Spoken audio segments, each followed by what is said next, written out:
All right, we're live, but hold on.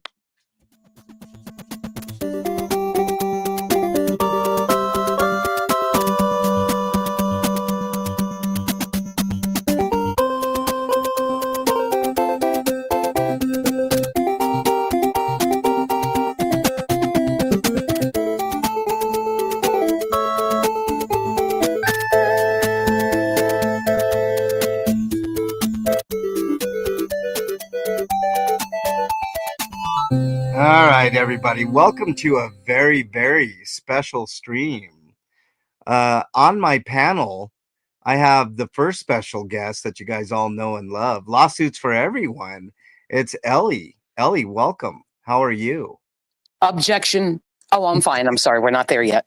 Not there quite yet, Ellie. Hello, everyone in chat. I know it hasn't been that long, but things have happened that I felt the need to do this. So hello, Jojo and Martha and Rib Guy and Brandon, big hugs, and Chris. March. I know I keep doing that. I'm sorry. I'm sorry. Some things are hard to break. We're gonna call March MM. Susan P. Always a pleasure to see you too. I like how she's just taken over my hosting duties and welcoming everybody like Vaughn and Buttercup is here and Jojo. Nice to have you all here. I do have one other special guest. Paige is in the house. King Bluto's in the house as well. Chris on the drums, Brandon, Rib Guy. Nice to have you all here. Thank you all for being members, the members. So really appreciate that. We do have one more special guest. And that is Bernie. Bernie, you are in studio. How are you? I'm excited to be here. I haven't been on a panel for a long, long time. I know. I thought it'd be appropriate because she was Ellie, she was listening with me the now it's gonna be infamous stream. And I was listening in 2 times speed to get ready for today's show because there's some interesting things that were said that we will get into. But Bernie has some stuff to say about that shit too. Do you not, Bernie? I took some notes, yes. Oh, you did take notes? Yes. Oh, well, Bernie is more prepared, so good for her. But I do want to apologize to Chad. I tried to do this stream without MLH, but Bernie wasn't comfortable being at the controls, so we'll try to keep MLH to a minimum because the ladies need to speak on some things that have said. Yeah, there's plenty to say. So why don't we just dive into it? Okay. Now I labeled this stream, Ellie, a mental health talk. Okay, but before you do that, I need to warn everybody. Oh shit! I can't tell. I can't tell how many are in chat. You can because I don't have that feature. It's 26 so far. Hi, Buttercup. Okay. So, Buttercup, thank you for being in here modding. I'm going to ask for your assistance as more people come in. Please allow them to know that rumor on the YouTube streets is that anybody in chat making any comments is susceptible to being sued. Now, we'll handle that later on, but I just want to let you know to chat at your own risk. But don't worry, my friends.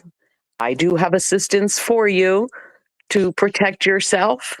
So I can't protect you from being served, but I can protect you from outcome. So just keep that in mind. If you're a little nervous, no judgment here. I understand.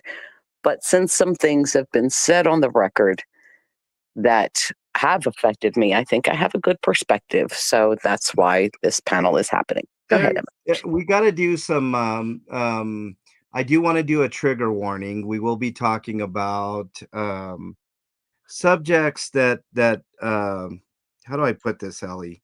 Well, we're going to talk about some sensitive subjects, and if you can put across the banner, nothing here is to be perceived in any way as legal advice, as medical advice. These are our opinions on things that we have experienced or some of us have experienced, and our take on the damage that continues to happen, and maybe to help a few people that might not know or understand along the way.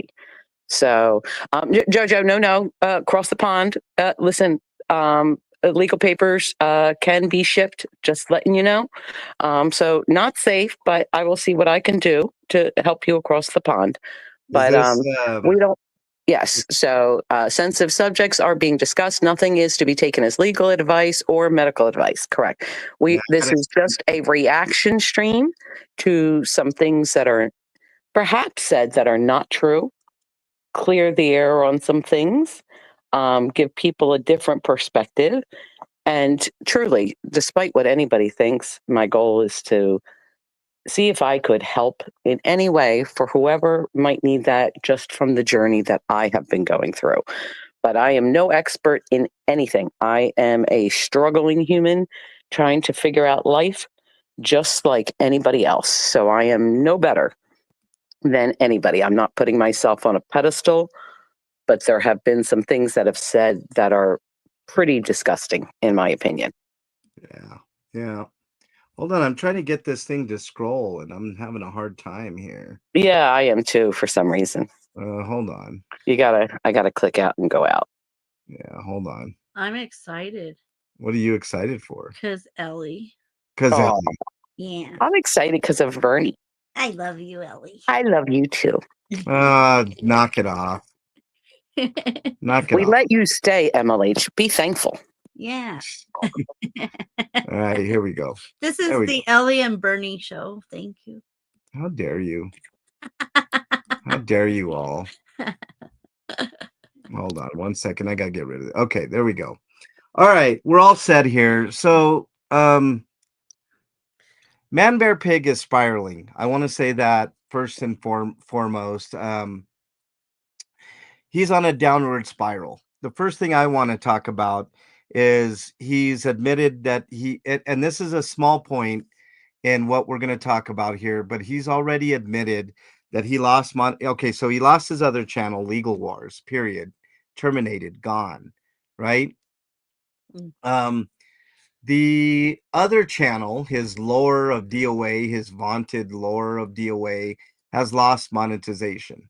Now, I am of the belief, Ellie, you can disagree with me, but I was kind of looking at the bylaws of YouTube, and I believe he's lying. Okay. I don't think he's got 2 weeks or anything like that. I think he's lost his monetization because he said, I voluntarily took down my monetization. Who in their right mind would take down their monetization for even 2 weeks? Okay.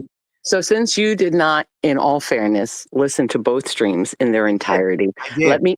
let me help you with that. Yes, go ahead. Okay. So no. Part of what you're saying is correct and part is not correct, and what he said is not correct. Right. So here's the reality. So he received an email from YouTube that they are going to stop his monetization. Mhm. During that live stream, you already could not do super chats, and the membership option was already taken away. Right. They said they were carrying it to the end of the month, and that's so they don't have to give credit back to the people who are already members, so they won't charge for another. But somebody in chat thought that it would be a great idea and told him that he should turn it off before they turn it off. That does absolutely nothing because YouTube already did it. So he can say that, but it was already done.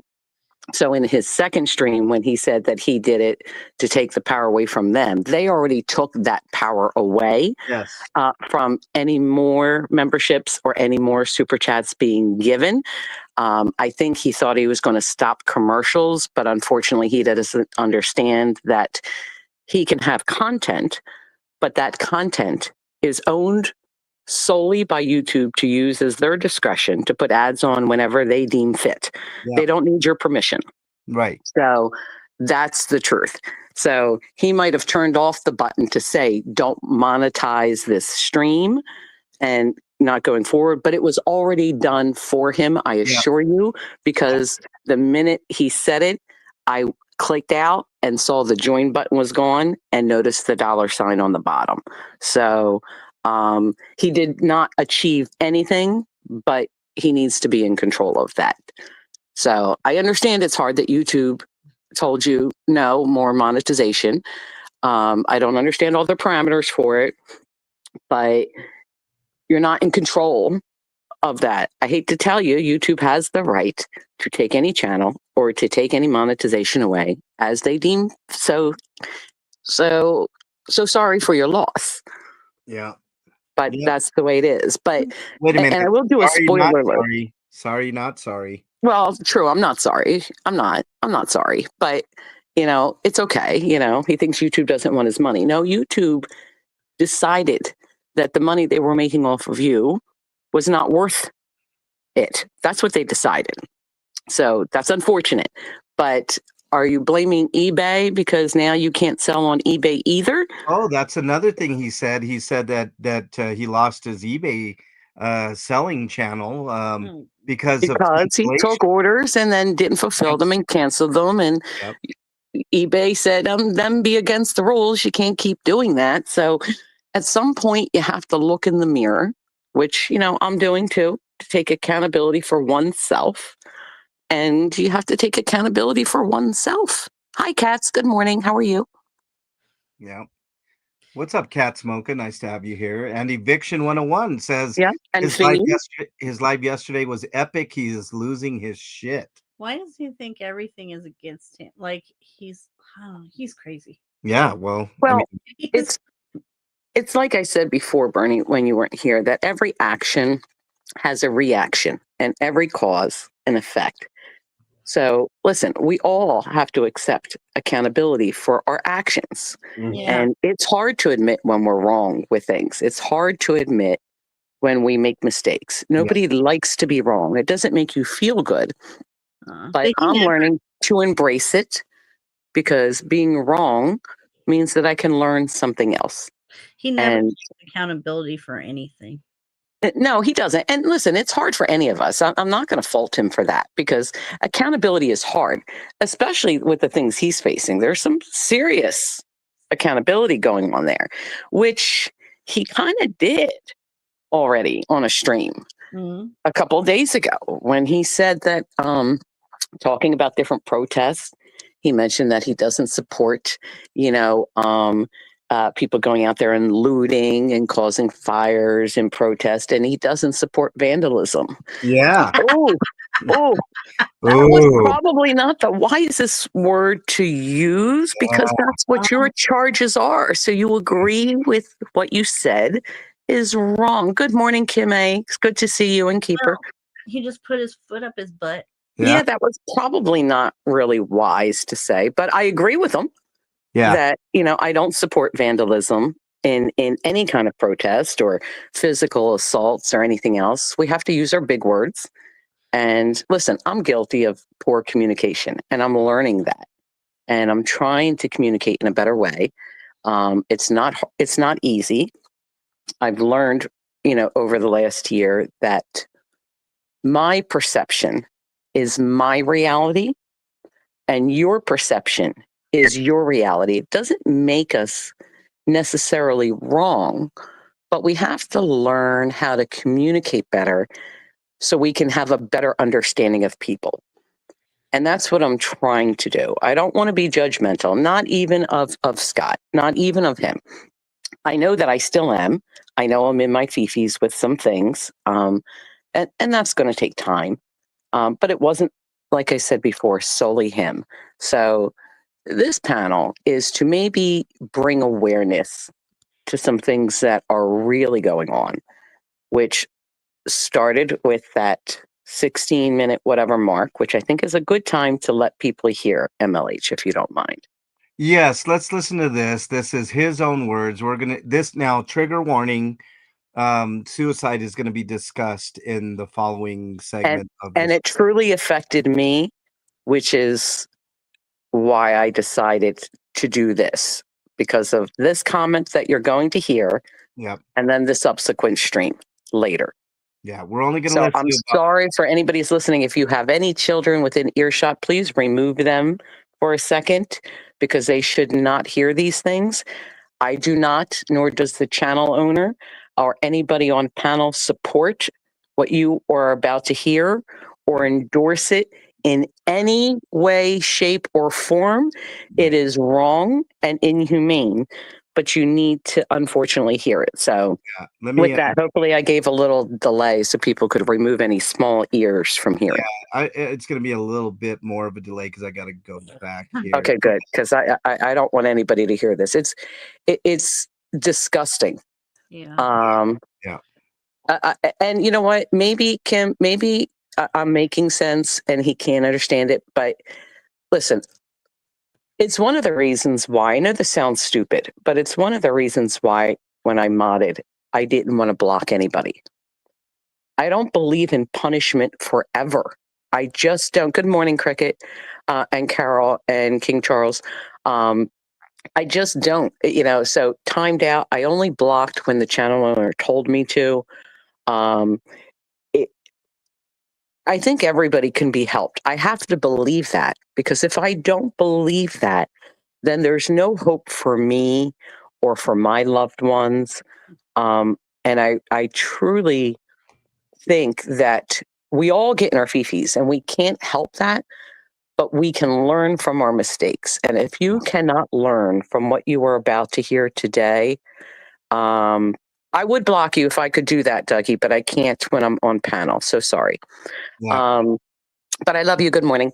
And then I don't know what to tell you, but the things that have been thrown around about different people, which you will hear and will come up, I'm not going to pass judgment.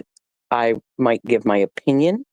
Doesn't make me right or wrong. It's just how I see things from a perspective of what's been shown. But everything is a screenshot in time. We don't know anything of unless we see it for ourselves. So, with that being said, remember that's why I'm not casting judgment on anything. We can only comment based on what we hear and what we say to hope that we all do better. And you should all want that.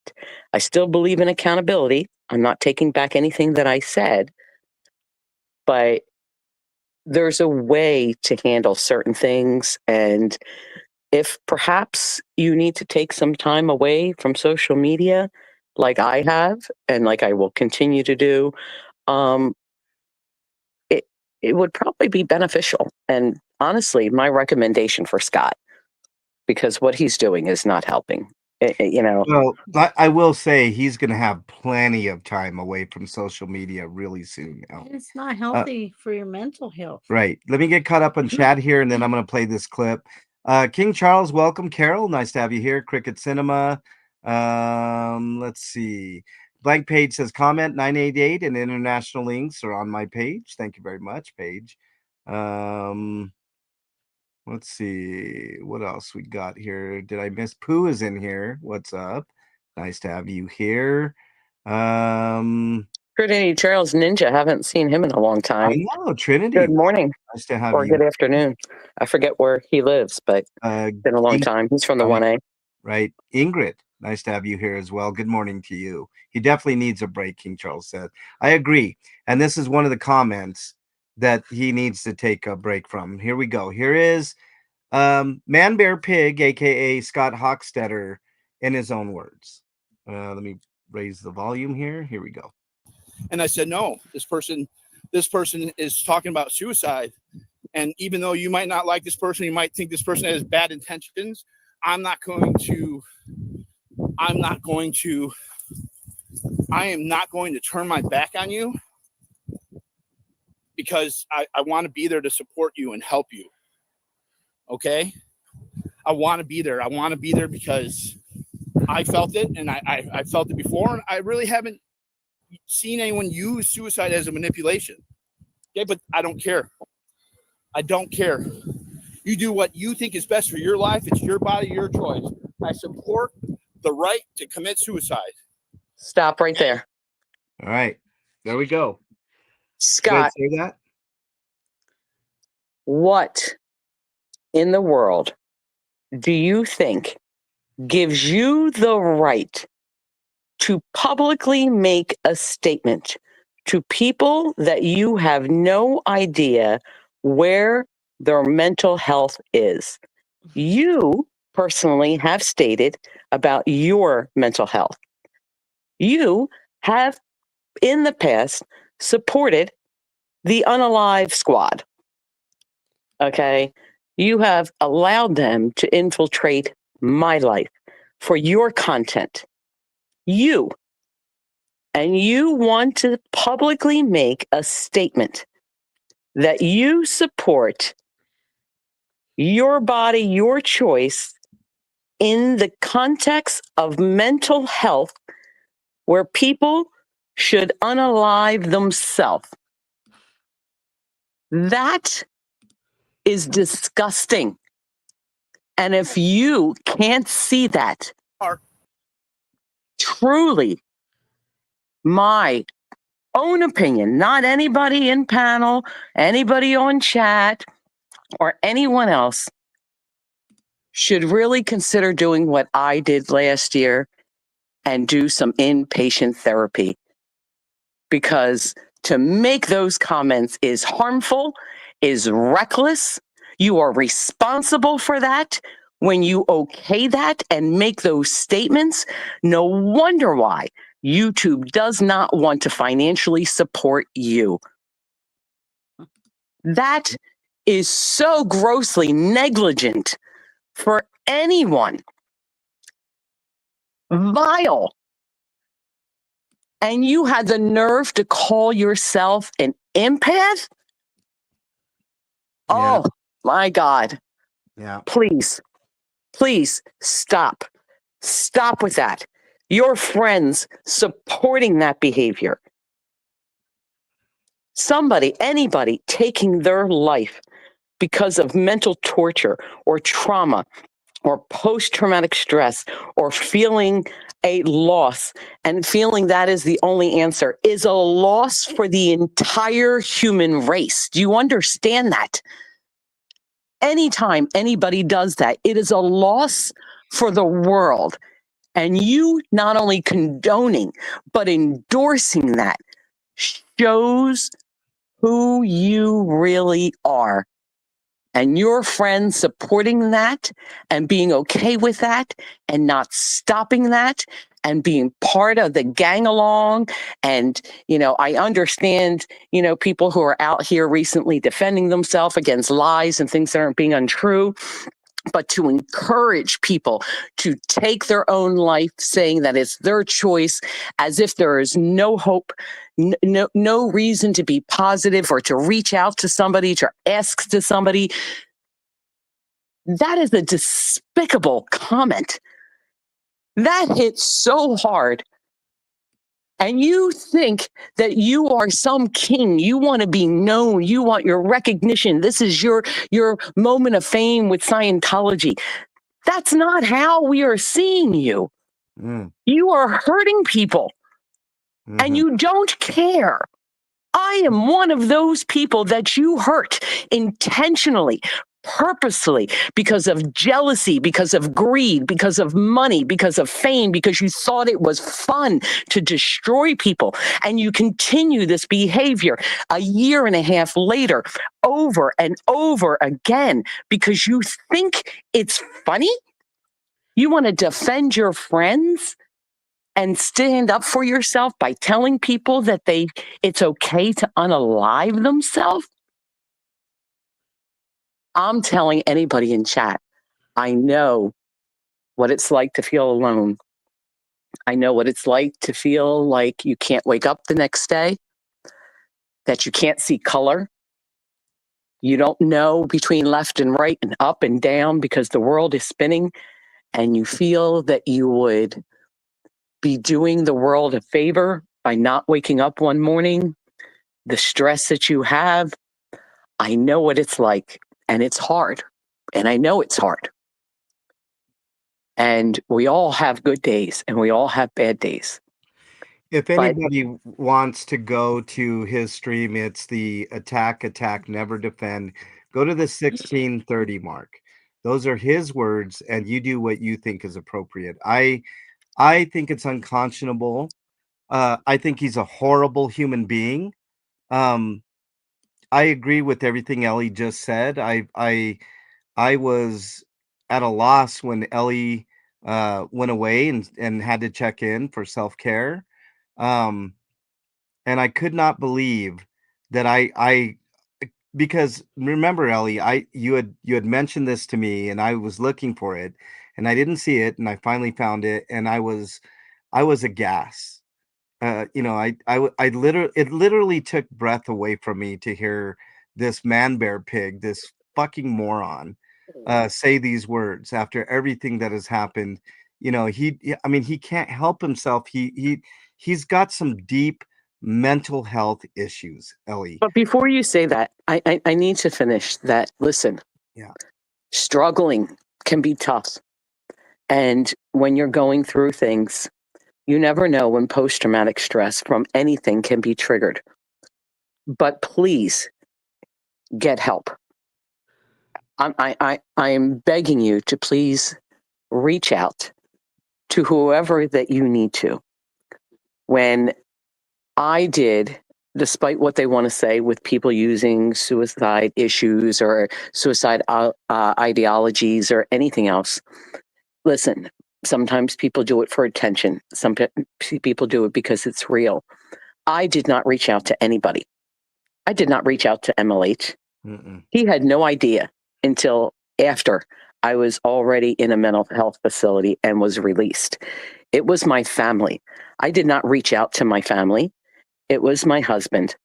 And it was a lot of torture that happened. And it's not just one, but I want to let you know that suffering can go on a long time. And I am learning that a lot of us came to YouTube for the same reasons of loneliness, depression, feeling alone, being disabled, not being connected to the real world. And you take this stuff as your family, but it's not. You have to reach out to somebody in the real world. Do not rely on YouTube, please. My mental health breaks have helped tremendously, and I will continue to take them. But as I did say, the one thing I will keep in contact with is following this case. But when I hear somebody say that it is okay to do that and not say reach out for help, not everybody in chat or I am qualified. Please don't go to somebody else who is also struggling at the time because they are having a hard time staying above water themselves.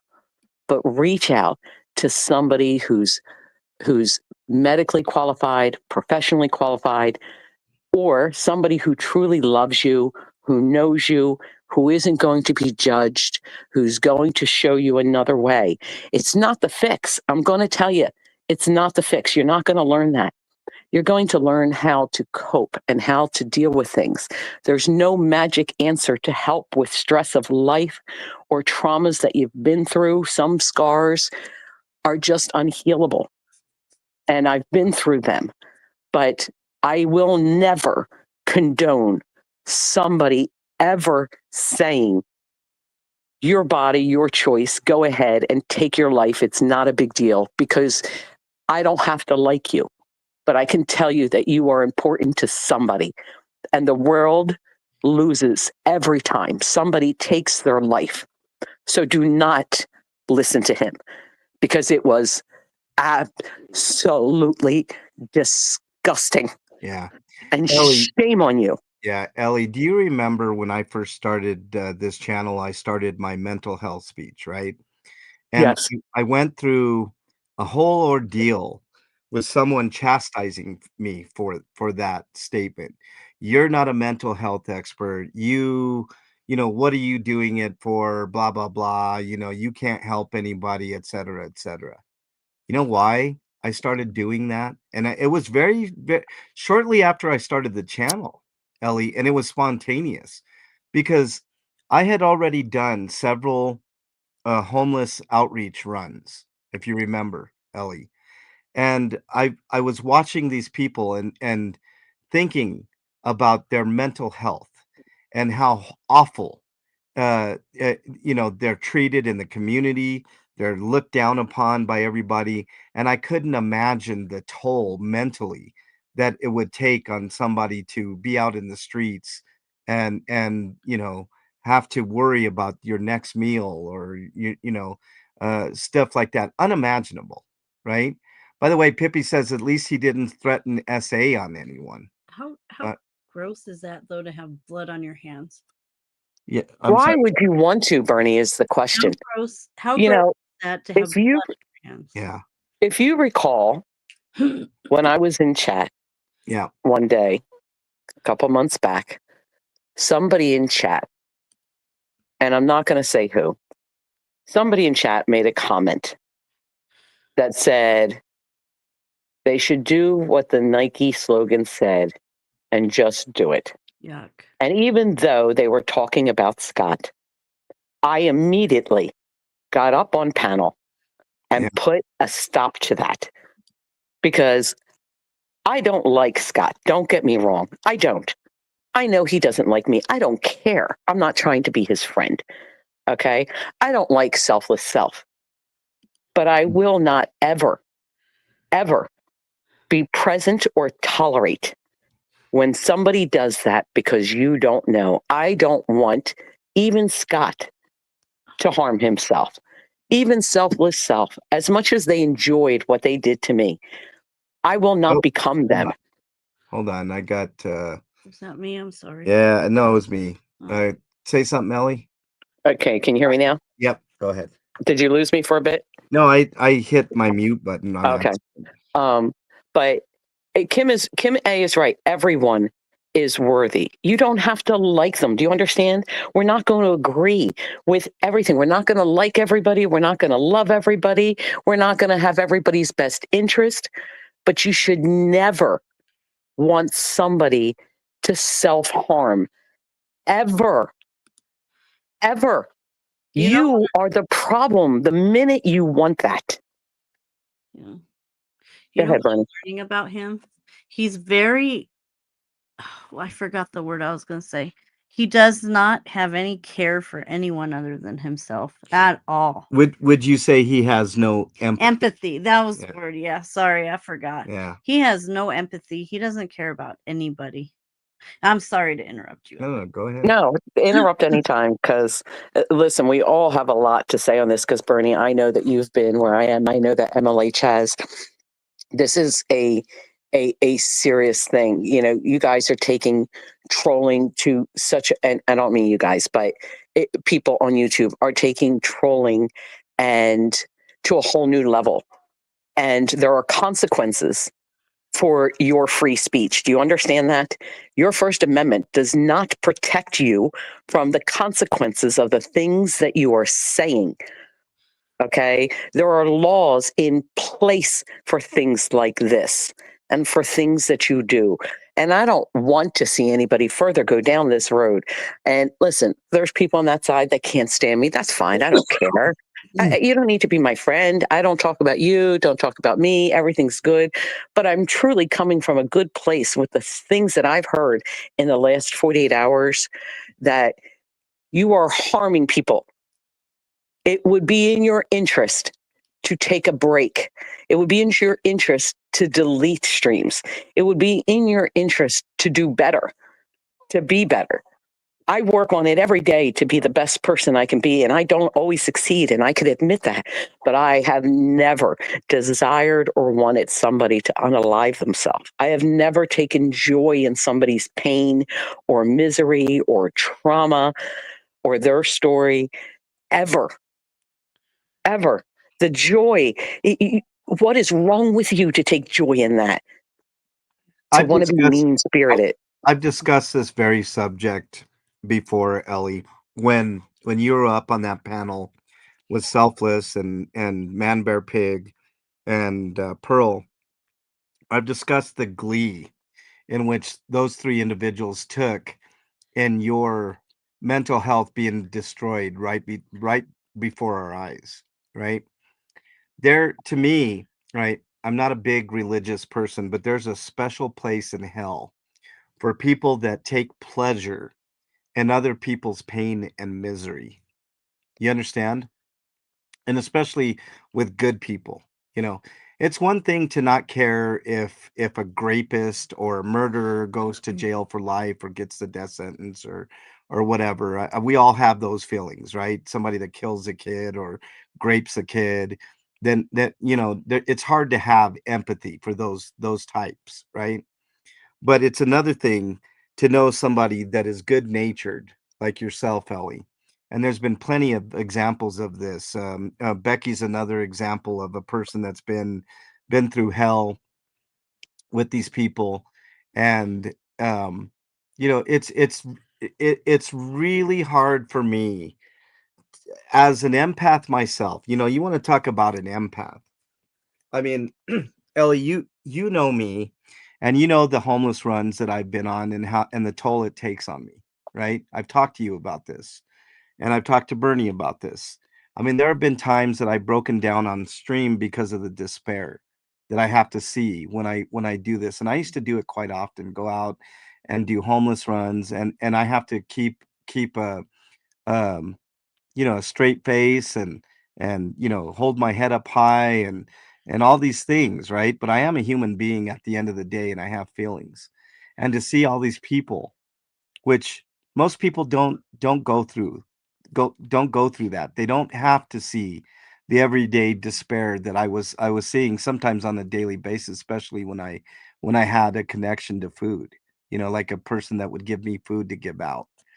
I I've broken down several times, you know, and it is it's such a blessing to still be alive.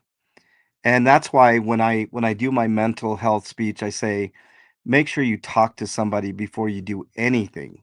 You know, don't do anything until you talk to somebody, and even then, don't do anything because you can make very bad decisions based on your mental health and your mental state.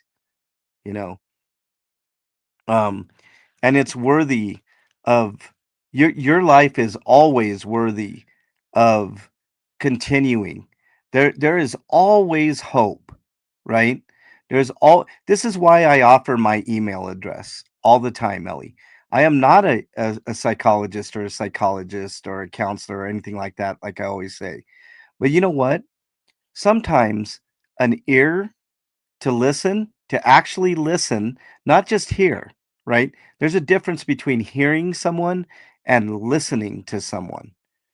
And I am true to that.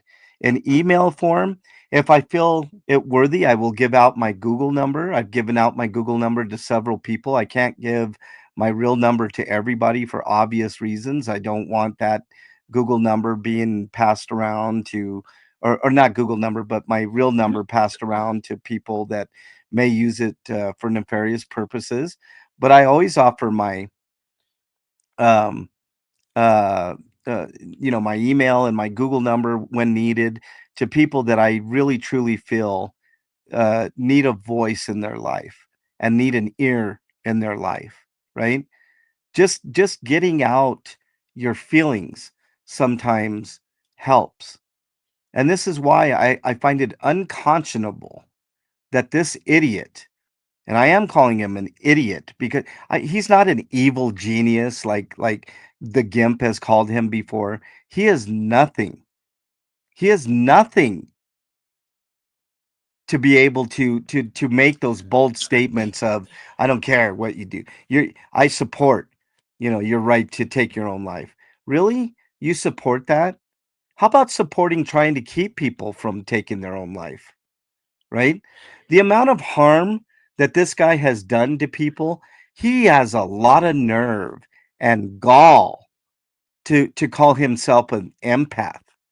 How dare you? Well, How and let's dare be you? clear. Let's be clear, chat and MLH, so you have a real understanding because you haven't heard the second stream yet. A real understanding on why that statement was made. That statement was made out of anger and hate because he disagreed with somebody else on based whether something was true or not true, lies that were being spread. I don't care what the situation is. Okay. But apparently that's the situation. It involved people that he's friends with that he felt were being accused of doing criminal acts, whether they were or were not.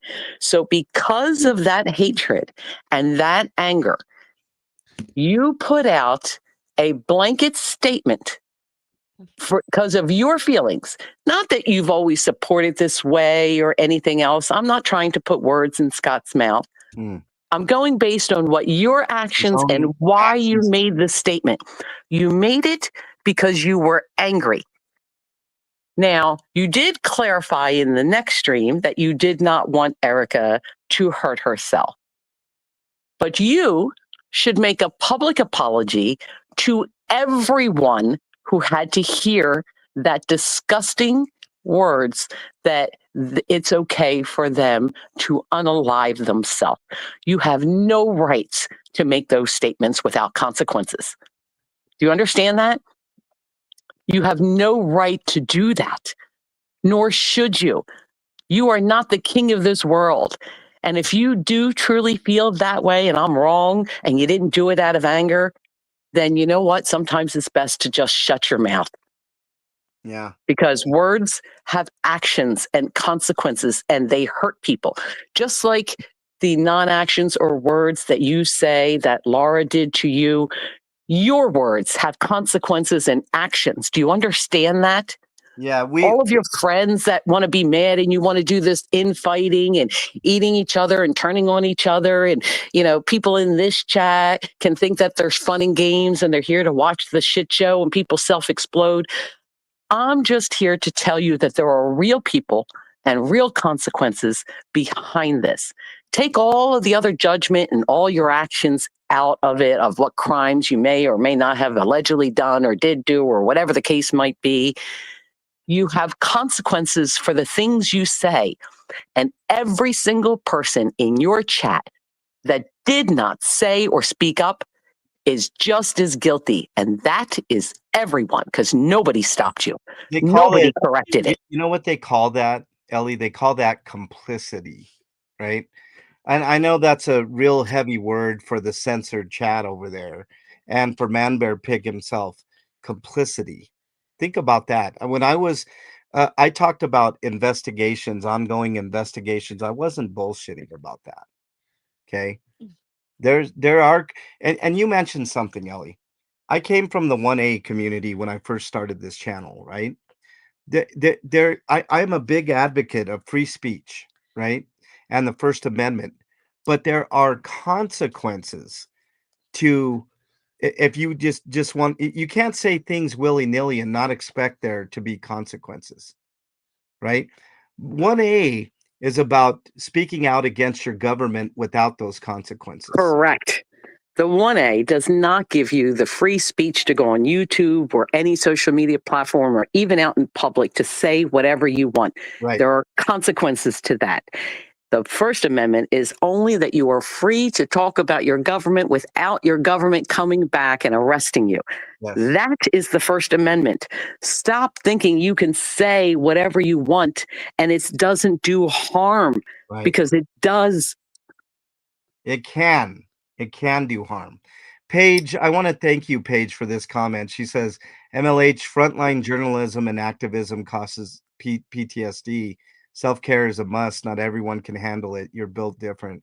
I'm no different than anyone else, Paige, but I appreciate the comments. That it does take a toll on my mental health. When I'm staring at a guy hanging from a tree, you guys remember that stream? That was really rough for me, because all I could think about is somebody taking the political climate that we are in now and putting a noose around my son's head and hanging him from a tree, or myself or my family or any number of things.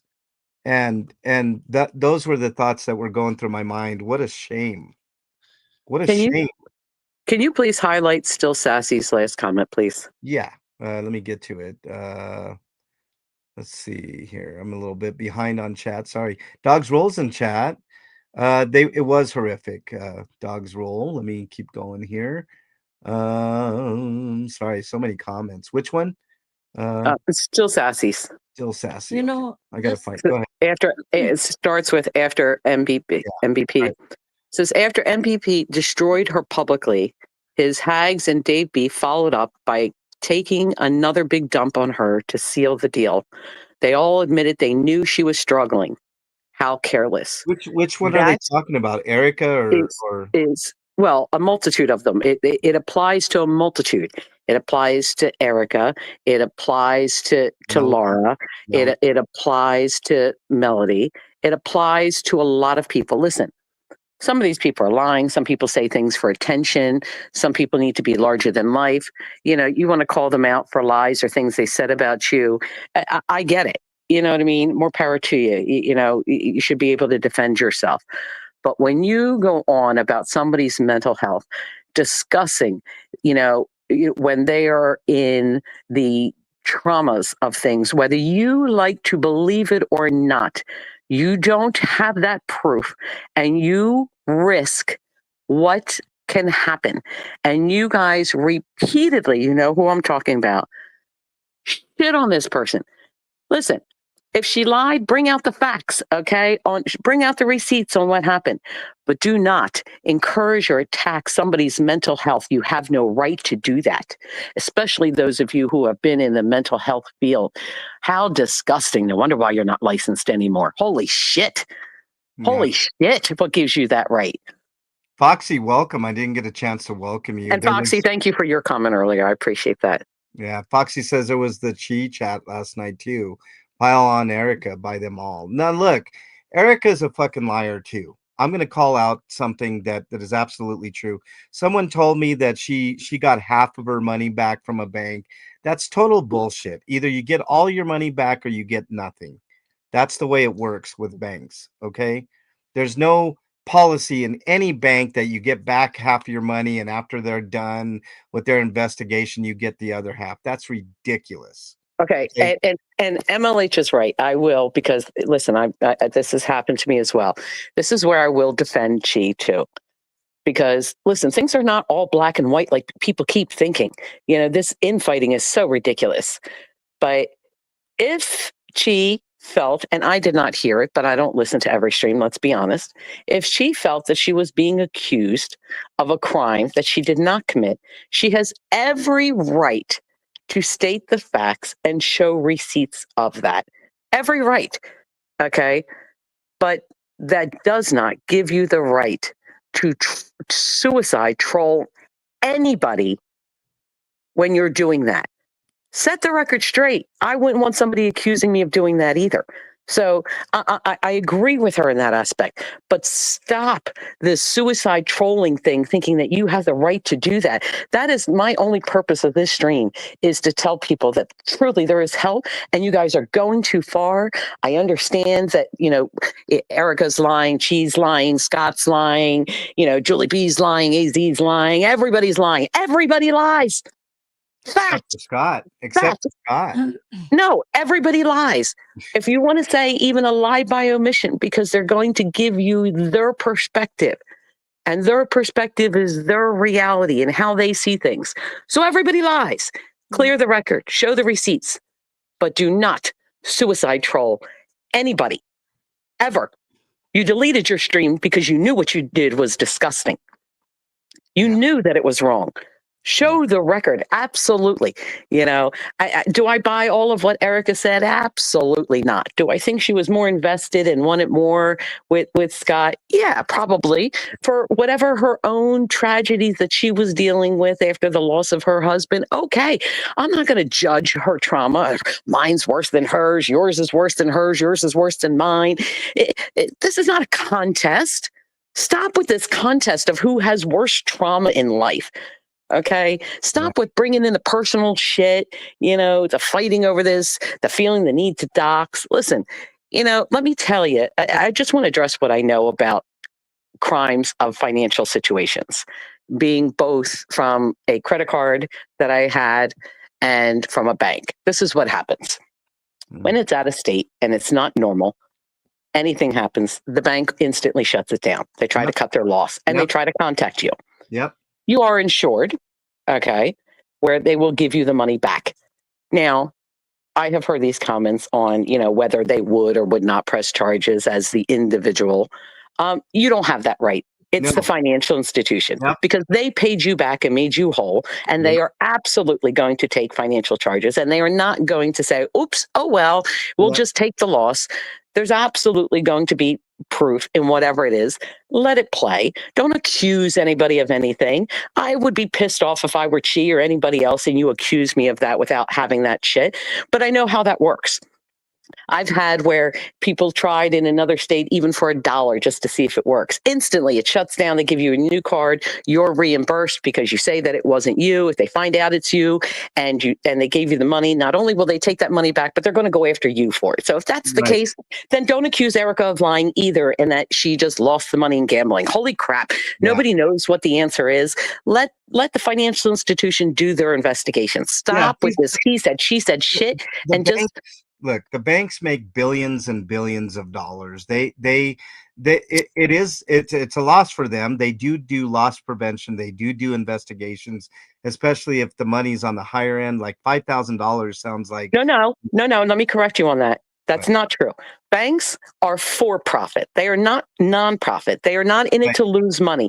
At the end of the day, the person, if they can't figure out through their investigation what's going to happen, Right. is whoever the person was that allowed the money to be withdrawn, whether that be a business or whatever was bought, and those people will eat it.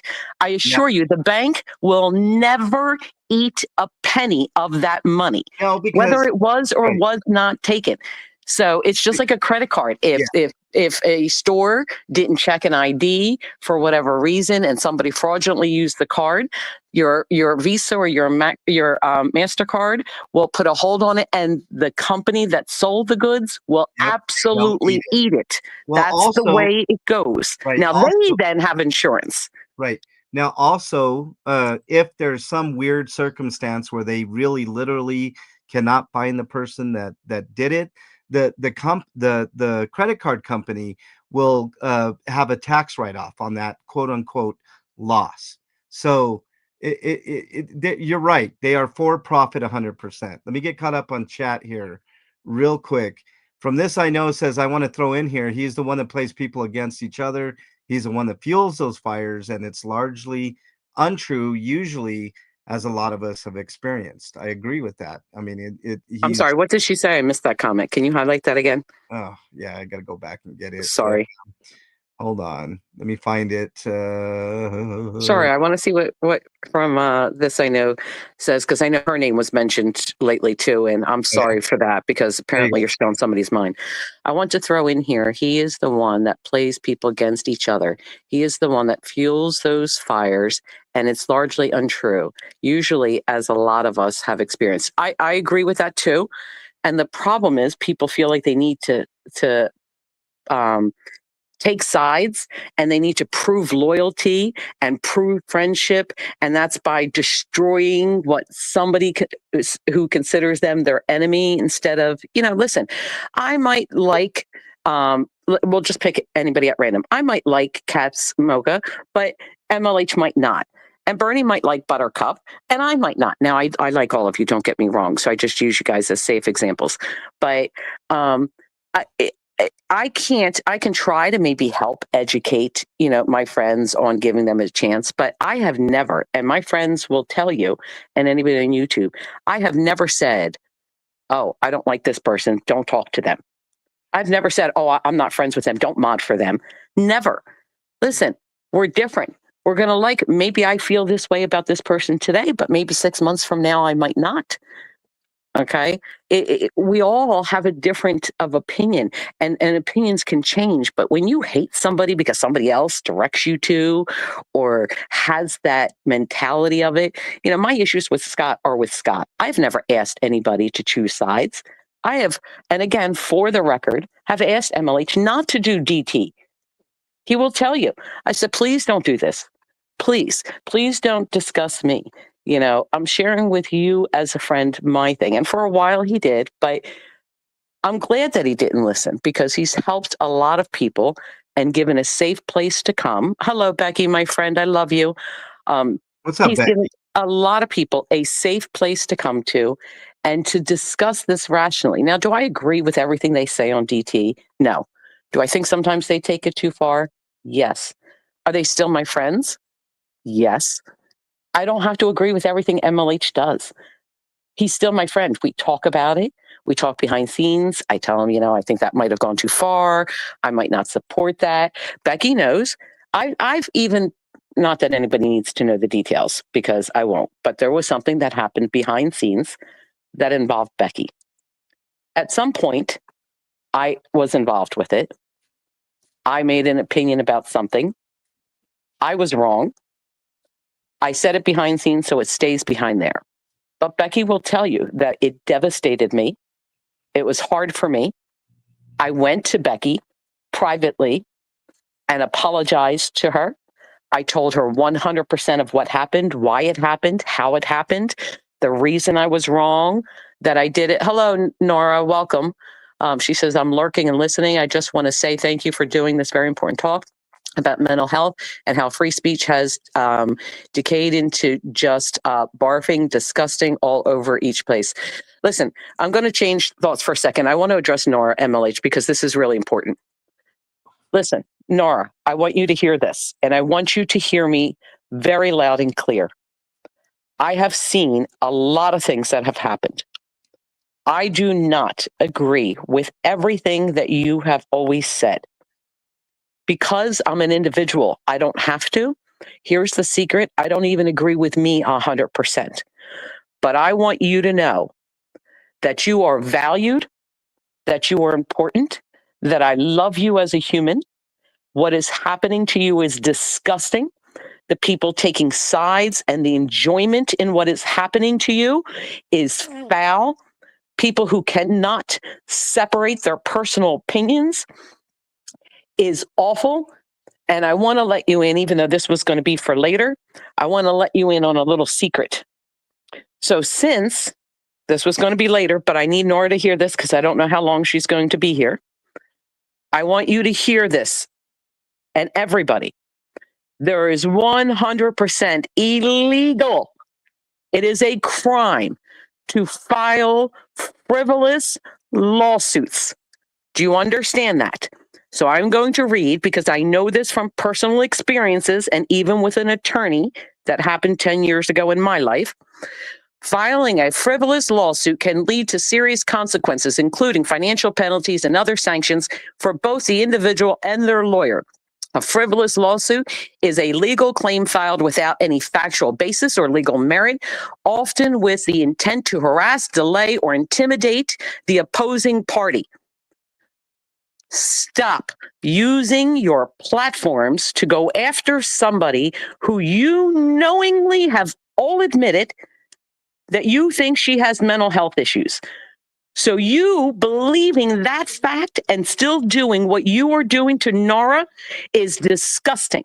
I don't support it at all. I might not agree with everything Nora says, but she is extremely intelligent. She is extremely articulate. She has a family. She has children. She is valued. She is important. And if you don't like it, you need to get off of YouTube. Now, I will say that I think, Nora, you do need a break at times. I think it's important, because I think you need to see your value. And I think in some ways you're like me and you don't believe in yourself. And that's a shame. But I believe in you. And I believe that you've had some serious traumas and it's affected poor decisions. But you can get better. These trolls are pitiful people who don't care about anybody but themselves. Do not listen to them. None of them. I see the people that attack you, and you know what? There's karma for those people. But please know that you are loved. Okay? And I'm good. I'm glad she's still here.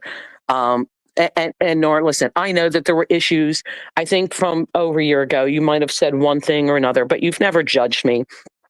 I can tell you that the rumors you heard about me are not true. I have the facts and receipts, but that's not important right now. I don't want to put the things that happened to me on you because we're all struggling in our own, but your family loves you and people love you and people want to see you win. It is so important that you hear my words, Nora.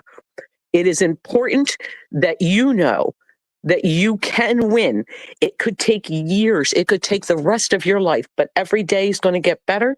And then you're going to have some downsides, just like I do, but it's going to get better again, because every morning that you wake up, you realize that it can be a new beginning. And that's a struggle within itself. And I wish I had your personal number, because there's so many times I wanted to reach out to you. But Nara, do not listen to these freaking evil people. I'm telling you right now, don't listen to the people that talk about grifting. Fuck them. You want to go, whether you ask for $20 million or not, who cares? You know, opinions are like assholes. Everybody has got them. But you do you, and you protect you, because at the end of the day, those people don't matter. YouTube, it took me a long time, and I'm going to tell you who taught me this, even though I said I would. I didn't promise. I just said to myself I would never say this. But somebody helped me after I came out of my mental health facility last year by saying something that hurt me so deeply, but it took me several months to contemplate, to understand what they meant. And it was JDSA. And he told me, YouTube isn't real. I want to let you know that hurt me, because my perception was someplace different than the way I found out that he meant it. That this protest and being part of this movement was 100% real. I wanted to be part of something. Okay, I wanted to help bring justice. I wanted something to mean something. But and I felt like at the time I took what he said in a negative. But really, when I took the time to understand it, he was helping me. And I want to share that with you guys, that YouTube is not real. People are putting things on for money or for whatever reason that they have, but it's not real. And yes, for those of you that know, JDSA is still my friend. And so is his mom. And he's doing well, and he's living his fabulous life doing well. Okay. And whether Scott wants to believe it or not, he left because he couldn't stand Scott and the constant evilness that Scott was doing. He clearly stated it himself, so it's not a secret. But he truly helped me more than he realized by making that comment. Now, I'm not saying that I haven't had good days and bad days, nor you're going to. And if you want, reach out to MLH and we will talk, because I don't know if I can help. I'm not offering help as I'm struggling, but I'm offering an ear to listen to let you know that you're not alone, and help guide on things that helped me and some things that might help you. You can do with whatever you want, but my goal is just that you know that you're important. And whether I like you or not listening in chat, you're important. Scott, listen, I don't like you. I think you are a vile person, but you are important to somebody. You're not important to me, but you are important to somebody. You are important to your parents. You are important to your sisters. Despite anything that your sister said, she wishes and she mourns. I'm going to tell you a secret, not that she's told me this, but I can tell you from my own family traumas. Your sister mourns what she wished she could have had in a relationship with you. That's why she's doing this. She's doing it to try to help in her way. I'm not saying it's right or wrong, because it's not for me to say. Okay. Your parents love you, because as a parent myself, no matter what, I love my children. That doesn't mean that I support everything that they do, that I like everything that they do, that I agree with everything that they do. But it doesn't take love. Your parents absolutely love you, Scott. So those rumors can stop. That doesn't mean that they like what you're doing. Your sisters absolutely love you. Doesn't mean that they like what you're doing. Your family by nature can't help that they don't have the bond they wish they had. I mourn the relationships that I don't have with my family, even knowing that, there was recent death in my family. I mourn what I wish could have been, because it was screwed up in trauma. And even though it wasn't great, we mourn those things. So, listen, if people are putting in opinions that aren't fact, and Scott, I don't have to like you to want you to be a better person. I don't want you to like me. I don't want a relationship with you. You have hurt me. You have. I'm not at a point where I could say I'm a survivor. I struggle every day. I struggle every day with the things that you have done and been part of, and several other people have. But I also am taking accountability and responsibility for I was in a fragile condition to begin with. And that's part of ownership. And we're all trying to grow. And I'm not trying to preach because I am a screwed up individual. Let me be honest with you people. Don't look up to me. I am nobody to look up to. Don't envy me. Don't wish you were me. Don't pity me. I am only sharing the hardships and experiences that I'm able to at this point. But every single one of us are important. Yeah. Every single one of us. I We don't wanna have to like each other for that. I don't know who Tommy means by don't be hypocrites on what you're saying, but if you want to come in here and be judgmental, you can exit right on out that door yeah, I'm not because gonna have I'm not going to any put up with that shit. no, I won't either. So don't come in here with that shit, okay? I wanna address Nora real quick because I've been a little harsh on Nora, but I've been harsh for a reason, all right? I haven't agreed with Nora. I think Nora realizes that she made a huge mistake with Scott, and for that, I wanna commend her for in I'm gonna use wrestling terms because it's the best way that I can say it. There was a time when Nora was a baby face, right? Baby faces in wrestling's for those who aren't in the know of wrestling are the good guys, right? And then Nora took a heel turn, right? Which in wrestling sometimes that happens. It spices up the show. It gets people riled up and all that. But I believe she's taken a turn back for the better. And I was a little harsh on Nora with you mentioned the grifting and stuff. I was a little harsh on Nora because I felt the amount was way too much for what she was asking for to go to LA to defend herself in another frivolous bullshit thing that's going on. And yeah, I said it. I don't give a fuck if the old man yelling at the clouds hears it. I really don't give a fuck. I've been threatened by so many people and actually Nora and I are kind of in the same boat. And this is how I'm going to transition to this topic, Kelly. You brought up Well, wait, frivolous. before you do, I need to call you out on something because we're going to be accountable. I need to say something for the record on that. I think you have been incredibly hard on and critical of Nora. And if we're only speaking about the fundraiser, I don't give a shit if she puts in $10 million. If you don't want to donate, don't donate. I don't care. If you want to help, then help. Why should there be a limit into that? She doesn't know what she's going to need. Is she going to get it? Who cares? But No, I you're do right. think, hold on, but Yeah. I do think some people have been extremely difficult, and I'm not saying that I haven't with Laura on some things. Listen, just because you're an ex-Scientologist, and I'm glad that some of them are in here, doesn't mean that you're right about everything, but it just means that you have trauma, that you process things wrong. And I'm learning that from my own. I wasn't in Scientology, but I was brought up in a cult. They're different, and I'm learning how to deal with those things too. Okay, but I try not to cast judgment. I am human, and sometimes I do. I'm not trying to be hypocritical. I have said things in the past that I do regret. If I've hurt anybody, I truly apologize for those things. Truly do. But I have asked this panel many times not to go after Nora. Even though I understand if you don't agree, then comment on the things you don't agree, but don't attack.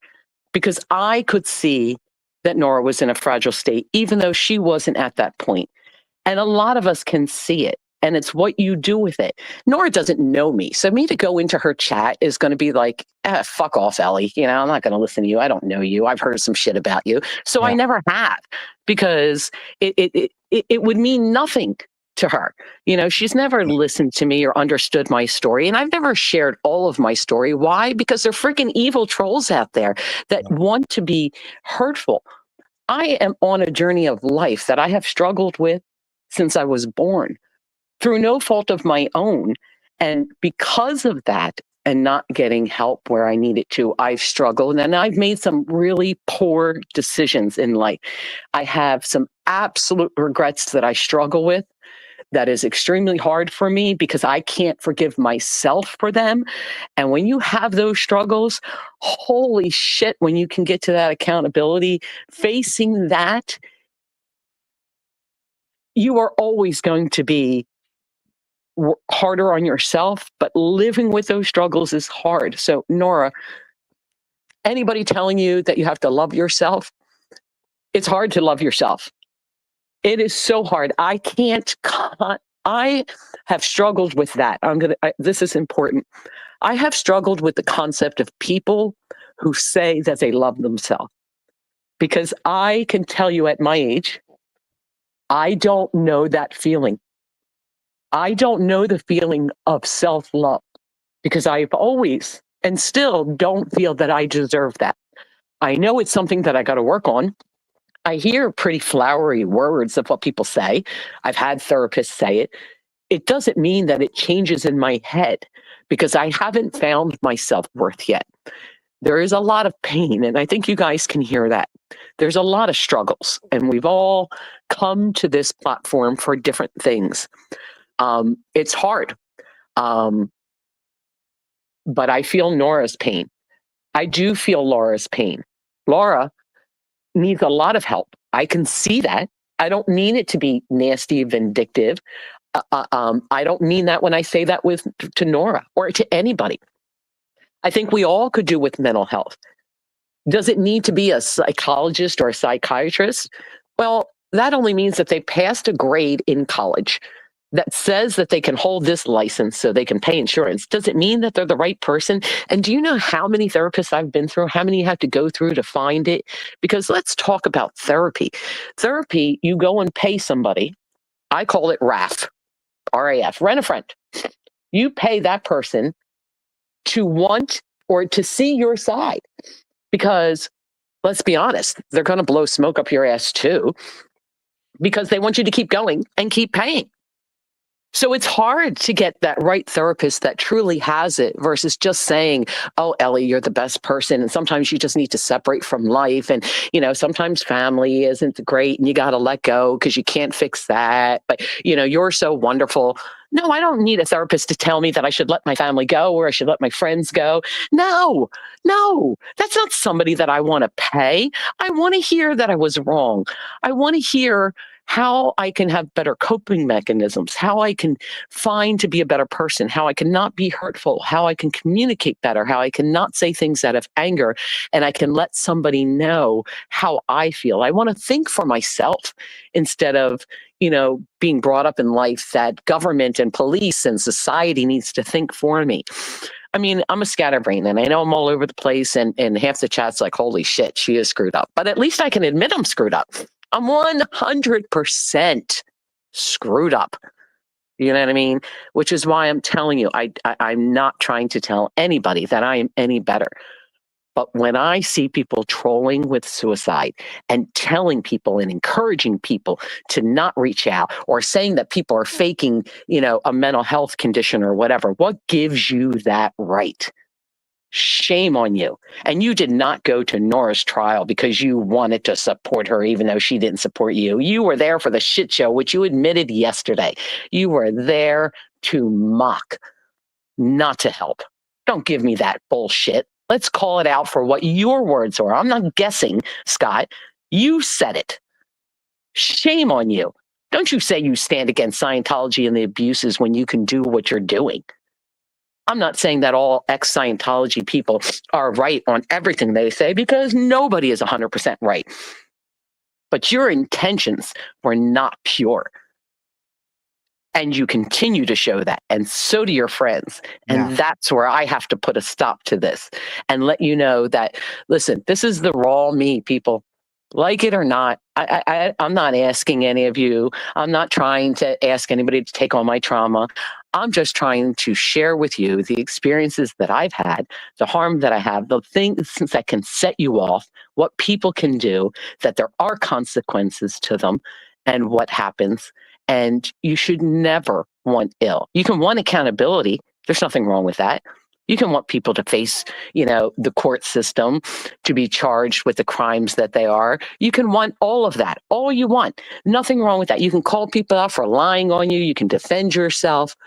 But it stops the minute you have to affect somebody's mental health, bring up somebody's mental health, joke about it, discuss pictures and shit like that. What the hell is wrong with you people? And you support that? anybody who can't call that out, and I'm going to speak to Dave B, who says he calls Dave B out, you publicly call that out.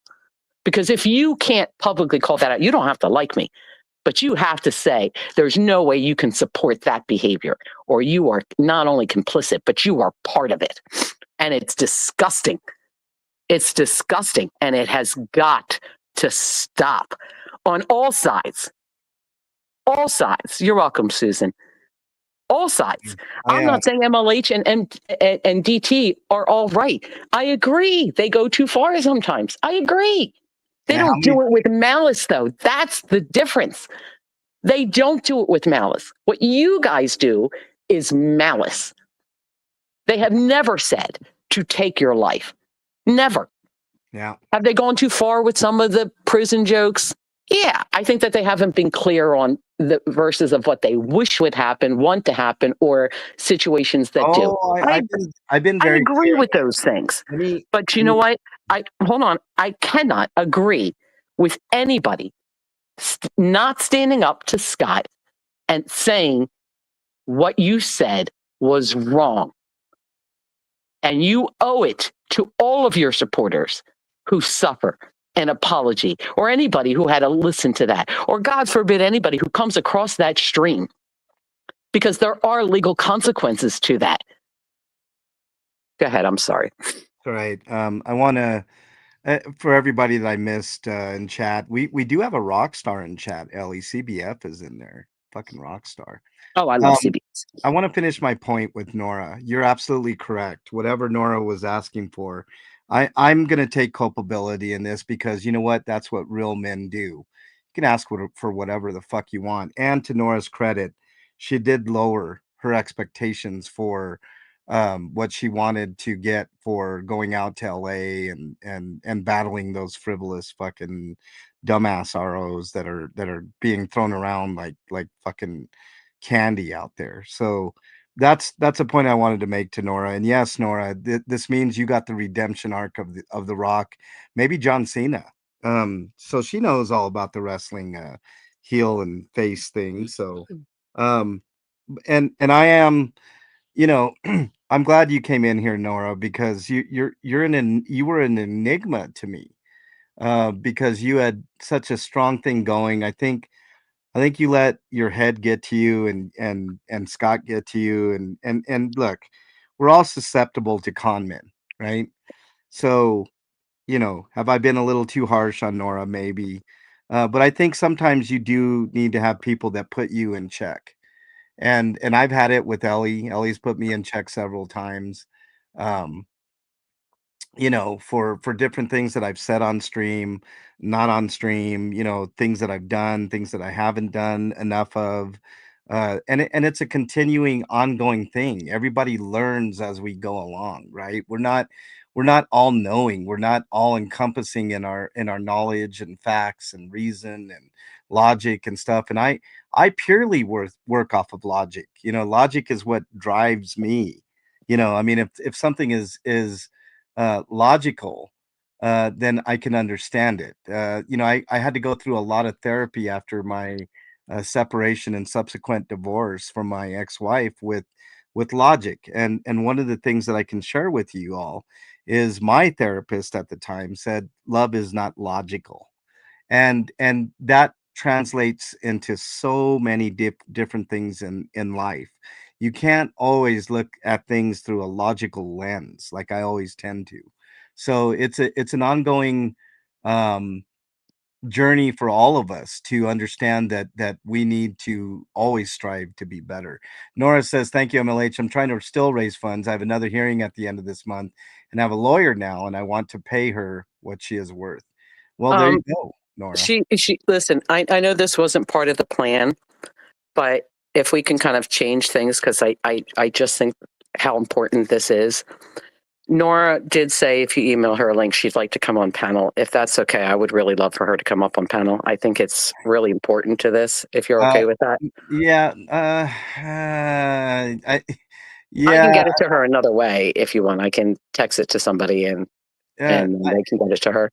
Nora, email me. I guess having you up would I mean someone else asked me to come up and I denied them. So I don't know who the other person was, but I can only go by what I see. But I really would like Nora up because I think that it could truly be part of the healing for not this movement, but for people.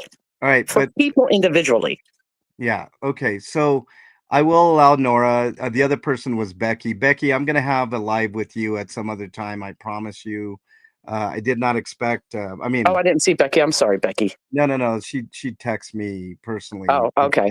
I will have so, Becky up on a special separate one because there's lots of things with Becky that I want to talk about. And Nora's never been on here, but I've always wanted to talk to her, to be honest. Okay. And well, Nora, just email me. I'll send you the link. And you alone, Nora.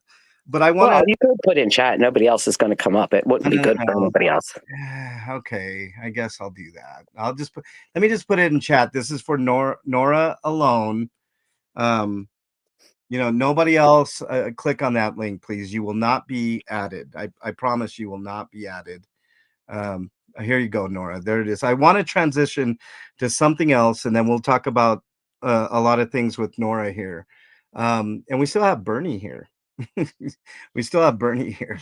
Bernie's been patient. But hey, I wanted. So Nora and I are kind of in the same boat legally. All right. She's battling some frivolous bullshit that's going on with an old man that yells at the clouds that talks shit about me all the time, and I wish Nora but nothing but success on her case. But there's something else that Man Bear Pig is he won't use my name for some reason. Ellie, he won't use my name, but he's threatening legal action against me for talking about him boofing. And this is something that you alluded to with your frivolous lawsuit thing. Yeah, that's kind of out the door when he publicly said it on his own about admitting to it before, and the clips are there. So that's going to be a frivolous lawsuit and has consequences. So let me quickly say this before Nora gets up here. I'm looking forward to that paperwork, Man Bear Pig. I'm really looking forward to it because I have, and Nellie knows this, I got one hell of a lawyer. So go ahead, and I will be filing an immediate lawsuit against you for frivolous lawsuit. Okay. You have been on record, and I have the clip where you said yourself, without anybody prompting you. So what if the exact quote is, so what if I boofed ketamine? Okay. Nobody on DT said anything about ketamine until you yourself brought it up on one of your lives about boofing ketamine. So if you want to go ahead and throw me that paperwork, feel free, dude. First of all, you're going to have a hell of a time finding me. And second of all, if I do happen to get paperwork, you will immediately, and I mean immediately, be given paperwork in return. And I know where you will be at. I know where you're at all times. I know where you're at. Okay, let's let that go. You made your point. I'm just saying, go right ahead. So, Nora, I sent the link. I don't know if you got it. Feel free to jump on up, and we can have. And I will say, for those who are thinking that having Nora up is because she's going to make some apology to somebody, please don't do that. Don't put that stress. Let people work things out in the way they need to. There's a lot of trauma going on. She doesn't owe you an apology as much as you might want one because she said things about somebody else that you like. Okay, you don't have to agree with Nora, but don't ask for an apology because you want to hear that she's sorry about something. Let her decide if she is sorry, and to that person by themselves. You can't have expectations. She has to heal. She's having technical difficulties. She'll get there. Right. Let people heal in their own way. I can publicly apologize to anybody who I've hurt. It was never my intention to hurt anybody. So I can do that, but sometimes people are hurt because of others and they need to get past that. And I'm not picking sides. between any of them because it's not my beef. I know that they've both been hurt. They both said things that they shouldn't have said. It would be nice if they could apologize to each other, but they have to decide that. We can't expect that of anybody. Let them do that themselves. That's all I ask. We need to be fair. So if anybody's going to jump on Nora in chat, mods, please, because if you can't, I Get will ready, mods. absolutely go in there and look and see the way to the door. Yeah, the rules in chat are going to apply. So if anybody is in the business of they want to attack Nora, she's a guest. She will be my guest, and nothing. All the rules still apply. So and the mods are on high alert right now. So just and I will be on it too. I won't allow anybody to attack Nora when she's up here. Rib guy, I see your text. I've already um put the link in chat. She's having technical difficulties. Nonfic, no, I said only Nora is up on this stream. Yeah, no. So we're waiting for Nora. She's got technical difficulties. I'm sure she has a link. I may put it in one more time. Also, I'm gonna make sure it's Nora before because it might be too far back, so I would put it in again, but only for her. And she has no problem with showing who she is backstage and then bringing her up. I will make sure that it's Nora before I bring up anybody. Just let her turn off the camera if she wants to when she gets back there, because I can't see. I do have a point to bring up.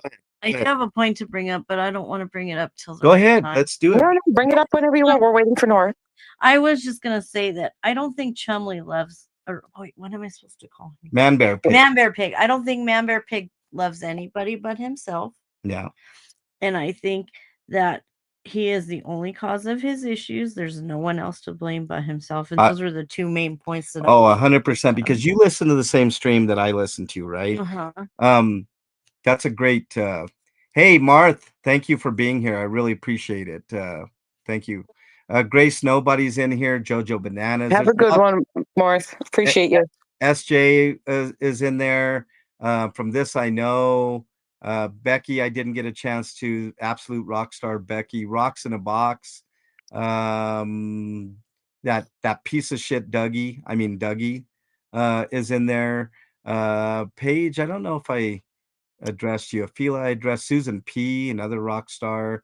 Janet from Another Planet. Cinderella, another rock star, is in here. A lot of rock stars in here today. Tom's Girl. I just hate, it's one of my ticks. I hate not addressing people. Ellie, No, go ahead. Wendy, he doesn't even love himself, Wendy says. He doesn't love nobody. No. Barb Bodbada, Bodapest is in the house. What's up, Bodbada? Nice to have you here as well. Rico Suave. Ellie, did you get a chance to hear us talking about him Ricoing himself? Basically. No. So yesterday we were talking about, hey Nora, can you put on your camera just for a second so I can see? Nonfic, I'm not adding you to the stage. I already said it. Thank you, Nora. I'll bring you up here if you want to turn off your camera. Okay, there we go. This is Nora, everybody. Hey. Nora, welcome to the show. Hey, Nora. Hi, Nora. Hey, can you guys hear me okay? Yep. Yes. We got you. Yep. Yeah. We got you, Nora. Can you hear us? Yes. Okay. So what's up, Nora? How you been? How have I been? Good. Better since I don't know how you guys got those fun things on there, but I haven't used StreamYard in forever. So apologies, everybody. I'm in the middle of setting up my new space. So I got different stuff. I'm selling my old stuff because it was like too close to the old era.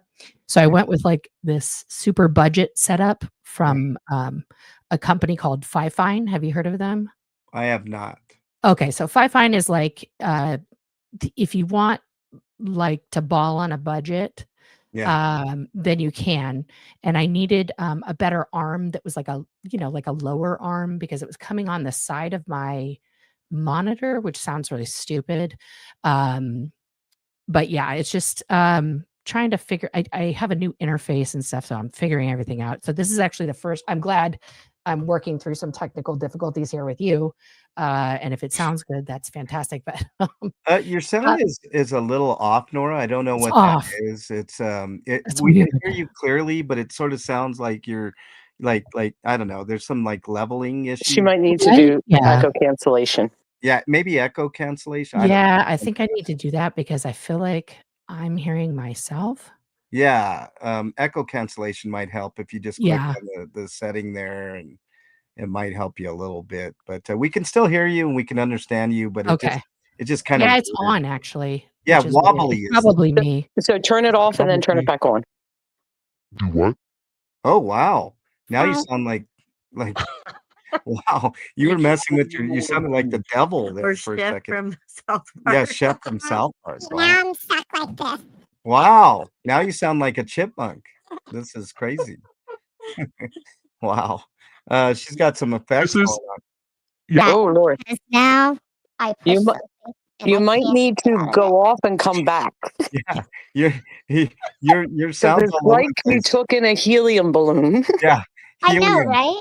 I can't change it. This is awesome. Oh, Okay, there maybe we it's go. back. Wait, now There we you're back. go. Okay. My God, don't push random buttons, guys, when you Yeah, don't please know don't do that, Nora. how Please don't they do work. Okay. But the helium one was kind of cool. I'm not gonna That's lie. I kinda kind of fun. like that.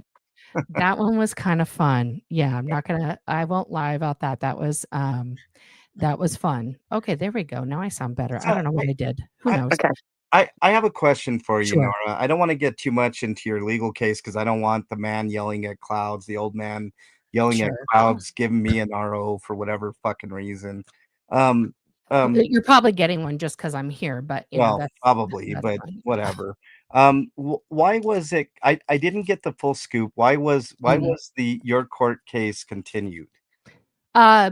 Basically he showed up via Zoom.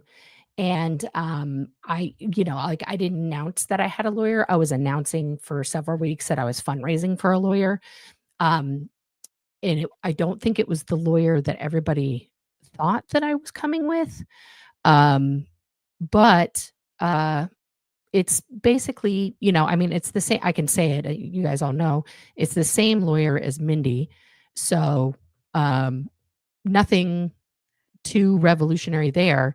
Yeah. But when he saw that I showed up with a lawyer and it wasn't just me, um, he basically was like, I want my lawyer too. That's not fair. Okay. Which is from my viewpoint, and I talked to my lawyer about this, the way these things work, because I have never been to court. I've never been arrested. I've never, I've said this very openly. The only time I've ever shown up in a courtroom was for my divorce from my husband, which was amicable. We both showed up together. We literally drove there together. And then we're like, what do we do? Oh, we signed the papers. Okay, bye. And that was it. Right.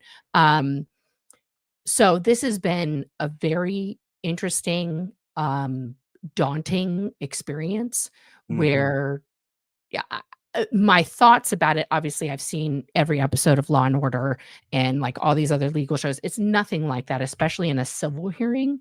So and we were fortunate because the judge in our case is very good at like, okay, this is how it goes. These are the rules. Everybody's going to play by these rules.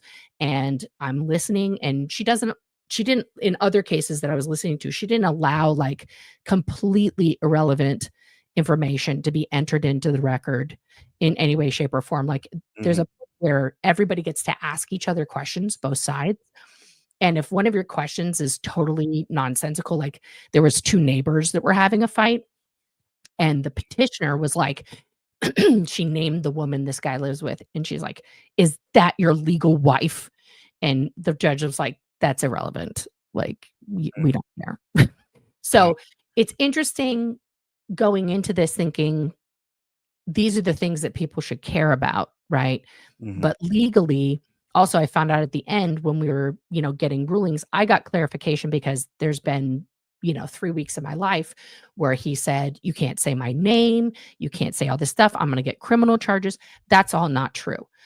He did attempt to do what Solomon did in his, which was to like bar me from speaking about him anywhere, but that was denied in his original request. And the other thing to know with restraining orders in particular, once it's initially granted, like when you go to file it, there has to be a hearing. There is no way to drop it after that point. It's like you're pregnant now. You're going to, like, there's no plan B on this. And that's for good reason. Like a lot of the cases that were called before I went up and talked, neither party showed up. And so it's just dismissed out of hand, or the petitioner didn't show up and the respondent did. And so the judge was like, well, it's dismissed. And the respondents were like, holy shit, thank God, because they're freaking out for 3 weeks or however long it takes to get a hearing. So yeah, it's been a lot of stuff. And I really appreciate what Ellie was saying earlier, because like, in taking from what JDSA said, is that like, it isn't real. But the problem is that like, and what I had to explain to the judge a little bit was that, this is psychological terror, right? And that's what, and I haven't even gotten, just so everybody knows, like, we didn't even get to the point of like presenting evidence. This was, my lawyer moved to dismiss the whole thing because the paperwork is questionable. And he was like, I want a lawyer. And so she was like, okay, you guys go sit for a bit. I'm going to think about that. I'm going to call these other cases. And then she brought us up right before lunch and was like, okay, here's what I want you guys to do. I want you to exchange evidence with each other via email. That became a whole thing because his quote team, and I'm quoting him, sent me several things from a brand new Proton email. And I don't know who's running that. I'm assuming Coco. I don't know. I can't say for sure. But I was like, absolutely not. I'm not emailing anything to that email. That's not his. I don't know whose that is. So the judge was like, no, you have to email her lawyer from your email. And then he tried to say it's private, like, okay. So he did. But we waited until he actually started sending some evidence. And at that time, the links that he sent were corrupted. A lot of them. So it was like, don't open this. It's probably, like a virus impersonating Rumble. So we went back into the courtroom and my lawyer was like, listen, he sent over some things that work, but basically it was like whole, 2 hours of his show. No timestamps, no nothing. And we sent over transcripts. We sent over, fully edited, like clipped videos. And then he said most of it was PDFs. He says, I can't download anything. And I at that point, I'll be honest, I lost it. I freaked out. I was like, it's a PDF. There's nothing to download. Like, it just drove me nuts. And like, I had a very emotional outburst because I knew if we got a continuance, it was going to be another 3 weeks of continuing videos about me. So I asked her specifically, I was like, because he's taken this restraining order out on me, is it okay if he, still continues to like make all this stuff and say this about me? And she said, yeah. And then I got really upset and I told her my feelings and that I was really upset and that I was hanging on by a thread. And then she was like, well, we're going to do this continuance. She told us the date and I thought it was over. Again, this is my ignorance of court, guys. I thought I was done. I was so upset. I just had to leave. Like I had to get out of there. And so I put my laptop in my bag and I stormed out of the courtroom. And then the sheriff and the judge were like, oh my God, is she okay? Like, is she going to hurt herself right now? Like someone needs to check. Like they were freaking out. So I'm, and I went through a whole thing. I talked to my lawyer, but it's like, I was ashamed of that moment because I don't want it to hurt me like it does. And for 99% of the court time, I was quiet. I didn't interrupt, which most people would be like in shock to know that I didn't interrupt someone. But I let my lawyer talk and then I just couldn't take it. Like, I just couldn't take it that like the legal system was allowing this. But then like in thinking about all of these processes, the rules are the rules, right? Like, so if he wanted a continuance, he gets it, even though he's the petitioner, because that's the rules and that's at the judge's discretion. And if he wants to bring his lawyer in now, because I have a lawyer, that's the rules. He can do that. Even if I showed up without a lawyer and he was like, actually, I want my lawyer. Then he would get the opportunity. He would get the opportunity. And that's why these things take so long. And we're all frustrated with like, how many continuance does one person actually, they get a lot. They get a lot because it's supposed to be a balance I of think like allowing stuff to happen, but it's just it's frustrating, it's frustrating. Isn't that the point though of it all, is just to continue, just I mean, to me it seems more of a hindrance to somebody than any actual fucking legal wranglings. It's just let's just inconvenience this person further and further and further and further and further. I think that's what it's all about. I mean, I don't know. I'm not in the other party's head to make any type of judgment or legal, wrangling. But to me, I think it's all fucking frivolous nonsense. I don't understand it. It's just whatever it is. And I'm sure he's listening and he's gonna fucking go on a rant about what a piece of shit I am and all this fucking shit. I really don't give a fuck. Yeah, I don't know. I mean, yelling at the clouds. Yeah, for sure. I mean, it's hard when this stuff is happening to you to be rational about it. And that's the part that I've really been working on. Like, I haven't really made any lives recently, also because I'm setting up this space and it's really not done yet. But also, it's just like, it's hard for me to sort of parse out where I want to go with all of this, right? Like, I mean, I have my 2 channels right now. One is dedicated solely to Scientology. And that's my other channel, which is the Crimes of Scientology channel. And I'm going to definitely keep putting things out there. I'm trying to adjust how I do the content, because my intention with it and always has been to educate people and to tell the truth about Scientology. And I know that some of that has gotten me in a lot of hot water with certain people who have very big emotional opinions about very specific people in the Scientology movement, in the ex-Scientology movement. And, I want to, before I dive into that whole thing, I just want to say very quickly, I think you were accurate, Mexican long hair, that in the beginning, like, I don't know either of you. I don't know you, or I don't know Ellie. I've never met you guys in real life. And obviously, when when anyone's told a lot of things and influenced, it's very hard. I think that this whole thing, as it's evolved in the last 2 years, has been very interesting and crazy to be a part of, and to be kind of a positive and a negative influence in it, because I've said many times that I've fucked up a lot. I've thrown my my alliances behind people that probably didn't deserve that, and I've been very bullyish about my strong opinions about things, and I've also had to eat a lot of crow about that. So I don't know specifically, off the top of my head, as people would have to show me, because I try not to keep every broadcast I do in my head. That would be too much. Anything that I may have said about you in particular, Mexican long hair, I shouldn't judge somebody before I know them. Some of the things, like Ellie said, some of the things that you've said about me were hurtful. And I honestly, out of everyone who said hurtful things about me, like, I'll be honest, yours were probably like, Taco Bell mild sauce. Right. It's like not, so it's not, don't think of it like that. And Elliot, like, I was struggling while you were talking to think. And I think the only thing that I remember saying, and if I said something else, I do apologize. Like, I just remember saying, like, I don't fucking know you. Like, why is everybody up my ass about you? Like, I don't know anything about you other than what I've heard, which is wild. And I don't, it just seemed like there was just like a big mess for a while. I don't know. Yeah, no. Let me correct that. I've never heard you say anything bad. Okay. Just mentioning that you didn't know me or whatever the shit was, that I'm not part of it. Nothing bad. But, I knew that you were in a certain group, and I wasn't going to put myself in the position. It doesn't mean that I didn't still watch you or like you, but I saw that you suffered. And I'm just, listen, we're all nobodies in the scheme of things.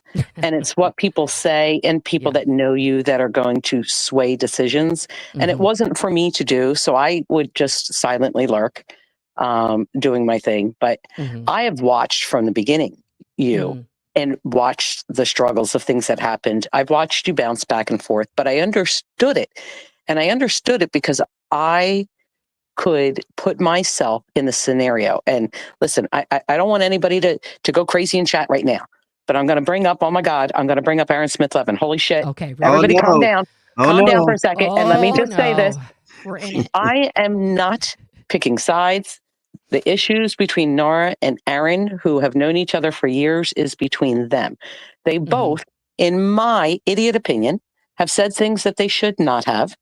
Okay, that were not nice, that were hurtful, that they meant to be hurtful at times because they were emotional, and that's what we do. But at the end of the day, none of us have the right to judge that. So I stay out of that because you both have had trauma within your own selves and then correlate it. And you had, I honestly, this is just my opinion, believe that both you and Aaron have had people behind the scenes pushing you each to a different perspective, that you each came to your perspectives.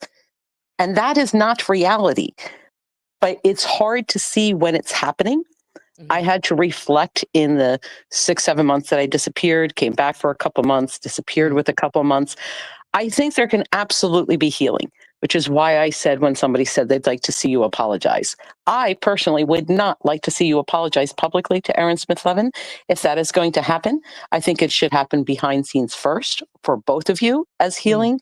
But to publicly do it because people on YouTube want it is wrong. They both have hurts. They both said things that are wrong. Neither party is 100% right. Stop getting into this shit. But people who wanted to sit in chats or even other creators, I have watched pull you both into their BS because somebody disagreed or didn't like what you said. And now, because you're trapped within your own perspective of trauma, they've affected your relationship with Aaron. Now, I'm not saying Aaron's a great person. I'm not saying he's a bad person. Not saying you're a great person. Not saying you're a bad person because I've never met you guys, never talked to you guys. You know, Aaron has said little things about me. Nothing that's the end of the world. You know, just compared me with the Goldie situation, and that's okay. He's entitled to that. I don't care. I didn't know Goldie or whatever. But again, he's taking honestly what he heard from people that he trusted. So can I blame him? No. But that's where chat comes in.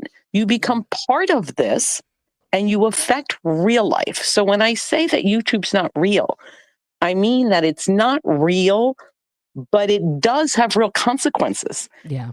It has for me, it has for you, it has for Aaron, it has for people in chat. It is harmful to throw those things out there. I hope because my heart wants you guys to work things out, but it's not for me to press that. I'm not trying to force anything, Aaron's never done anything to me directly. I know that he's had a conversation with MLH. I know that he's made opinions based on a specific person. I know that to be a fact. It's okay. I don't hold animosity to him. It doesn't mean that I think he's perfect or right and not arrogant, but we can all be arrogant and self-righteous. We can all be wrong. It's what we do to learn with it. So I don't want Aaron, if he's listening, to judge me on this. I'm not pro Aaron. I'm not anti Aaron. I'm not pro Nora. I'm not anti Nora. I am pro mental health. I am pro healing. I am pro being the best person you can be.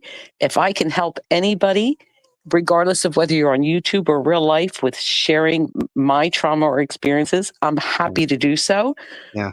But understand that I don't have the answers. I can only share with you. And I think, in my opinion, that I don't care what anybody else says about you, Nora, that from what I have seen, you are a remarkable person. You are loved by your family. You are loved by chatters and many. You are truly loved even by the trolls. But I just don't want you to take, and I know it's easier said than done because they affect me too. But I want you to know that you are important, you are valued, and you are special. Just like Aaron is. You don't have to like him, people, to know that he's worth something. You don't have to like Nora to know that.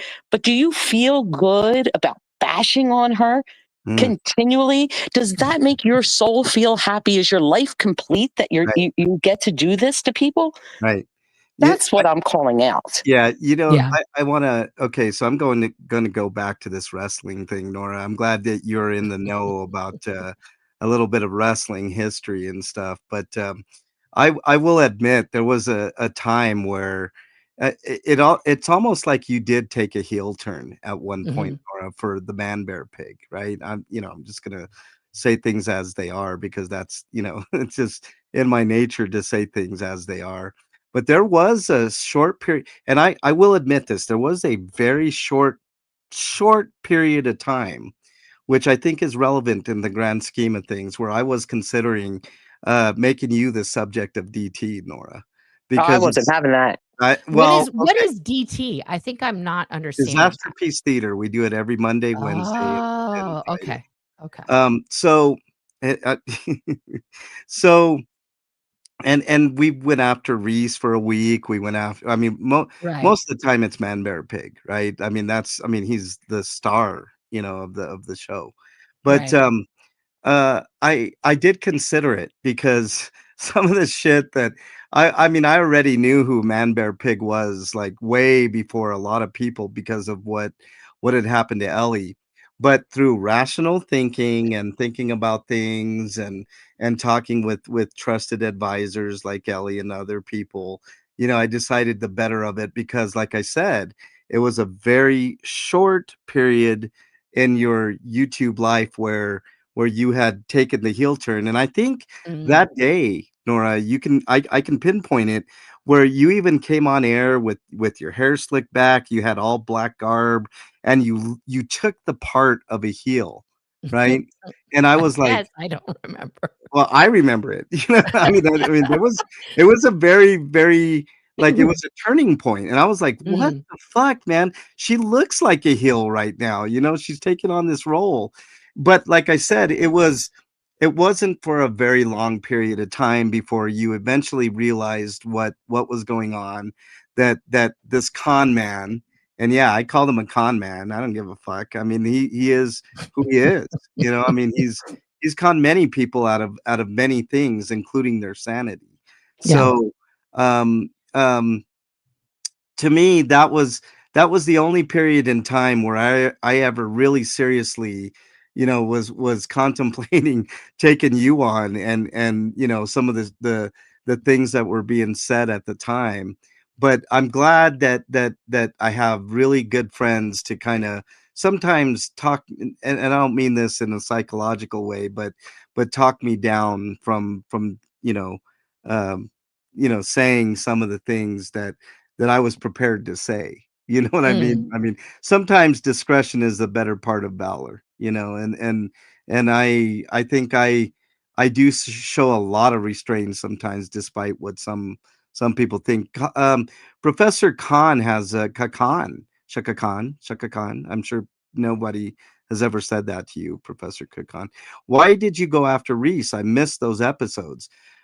Because she's a grifter, Professor Kakan, and I call shit out as I see it, right? And I'm not always right. I'm not always, but most of the time I'm kind of spot on, you know.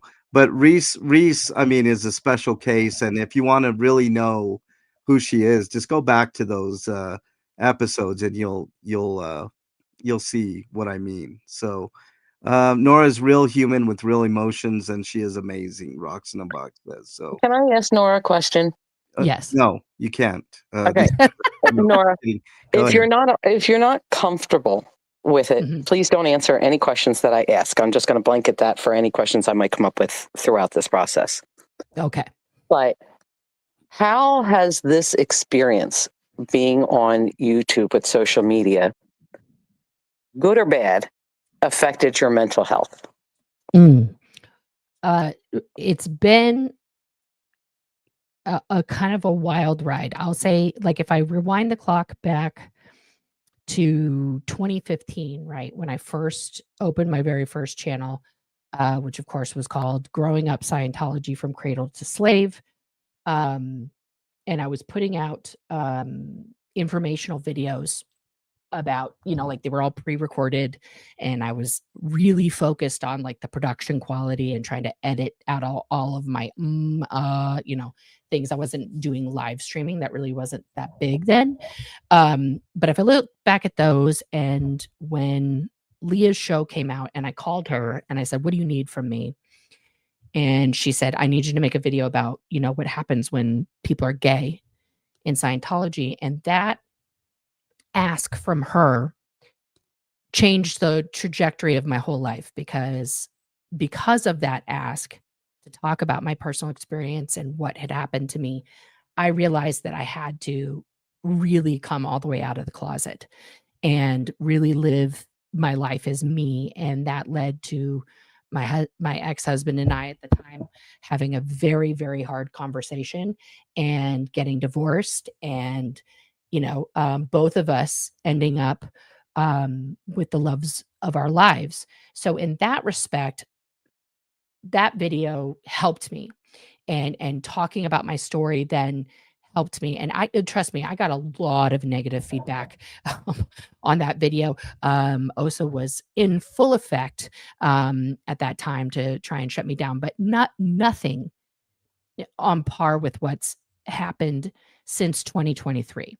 And then I took a big break because early on in my speaking out and doing this stuff, and this is just lore for everybody who doesn't know, another gay came on the scene, and that was Stephen Mango, and he started beefing with me very openly, and did a kind of a campaign against me in the same vein that Tony's been doing. And it was very short, but it happened, and it hit me really hard because I was so hyper focused on what people thought of me and what the response was.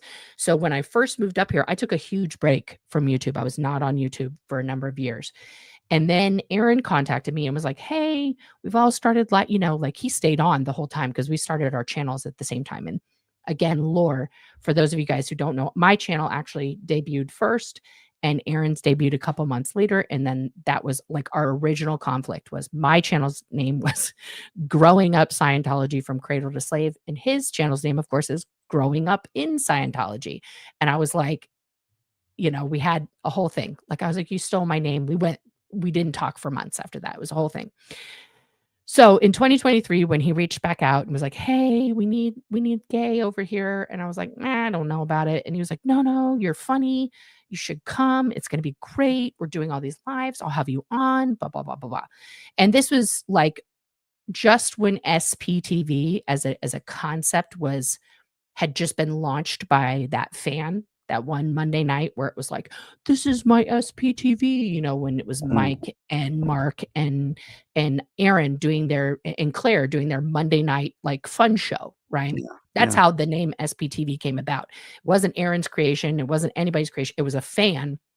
And then they just ran with it. And then, did all this branding and stuff. And the way Aaron pitched that to me was, there's no formal network. Anybody can be SPTV who puts the logo on or not. If you're talking about Scientology, you're now SPTV.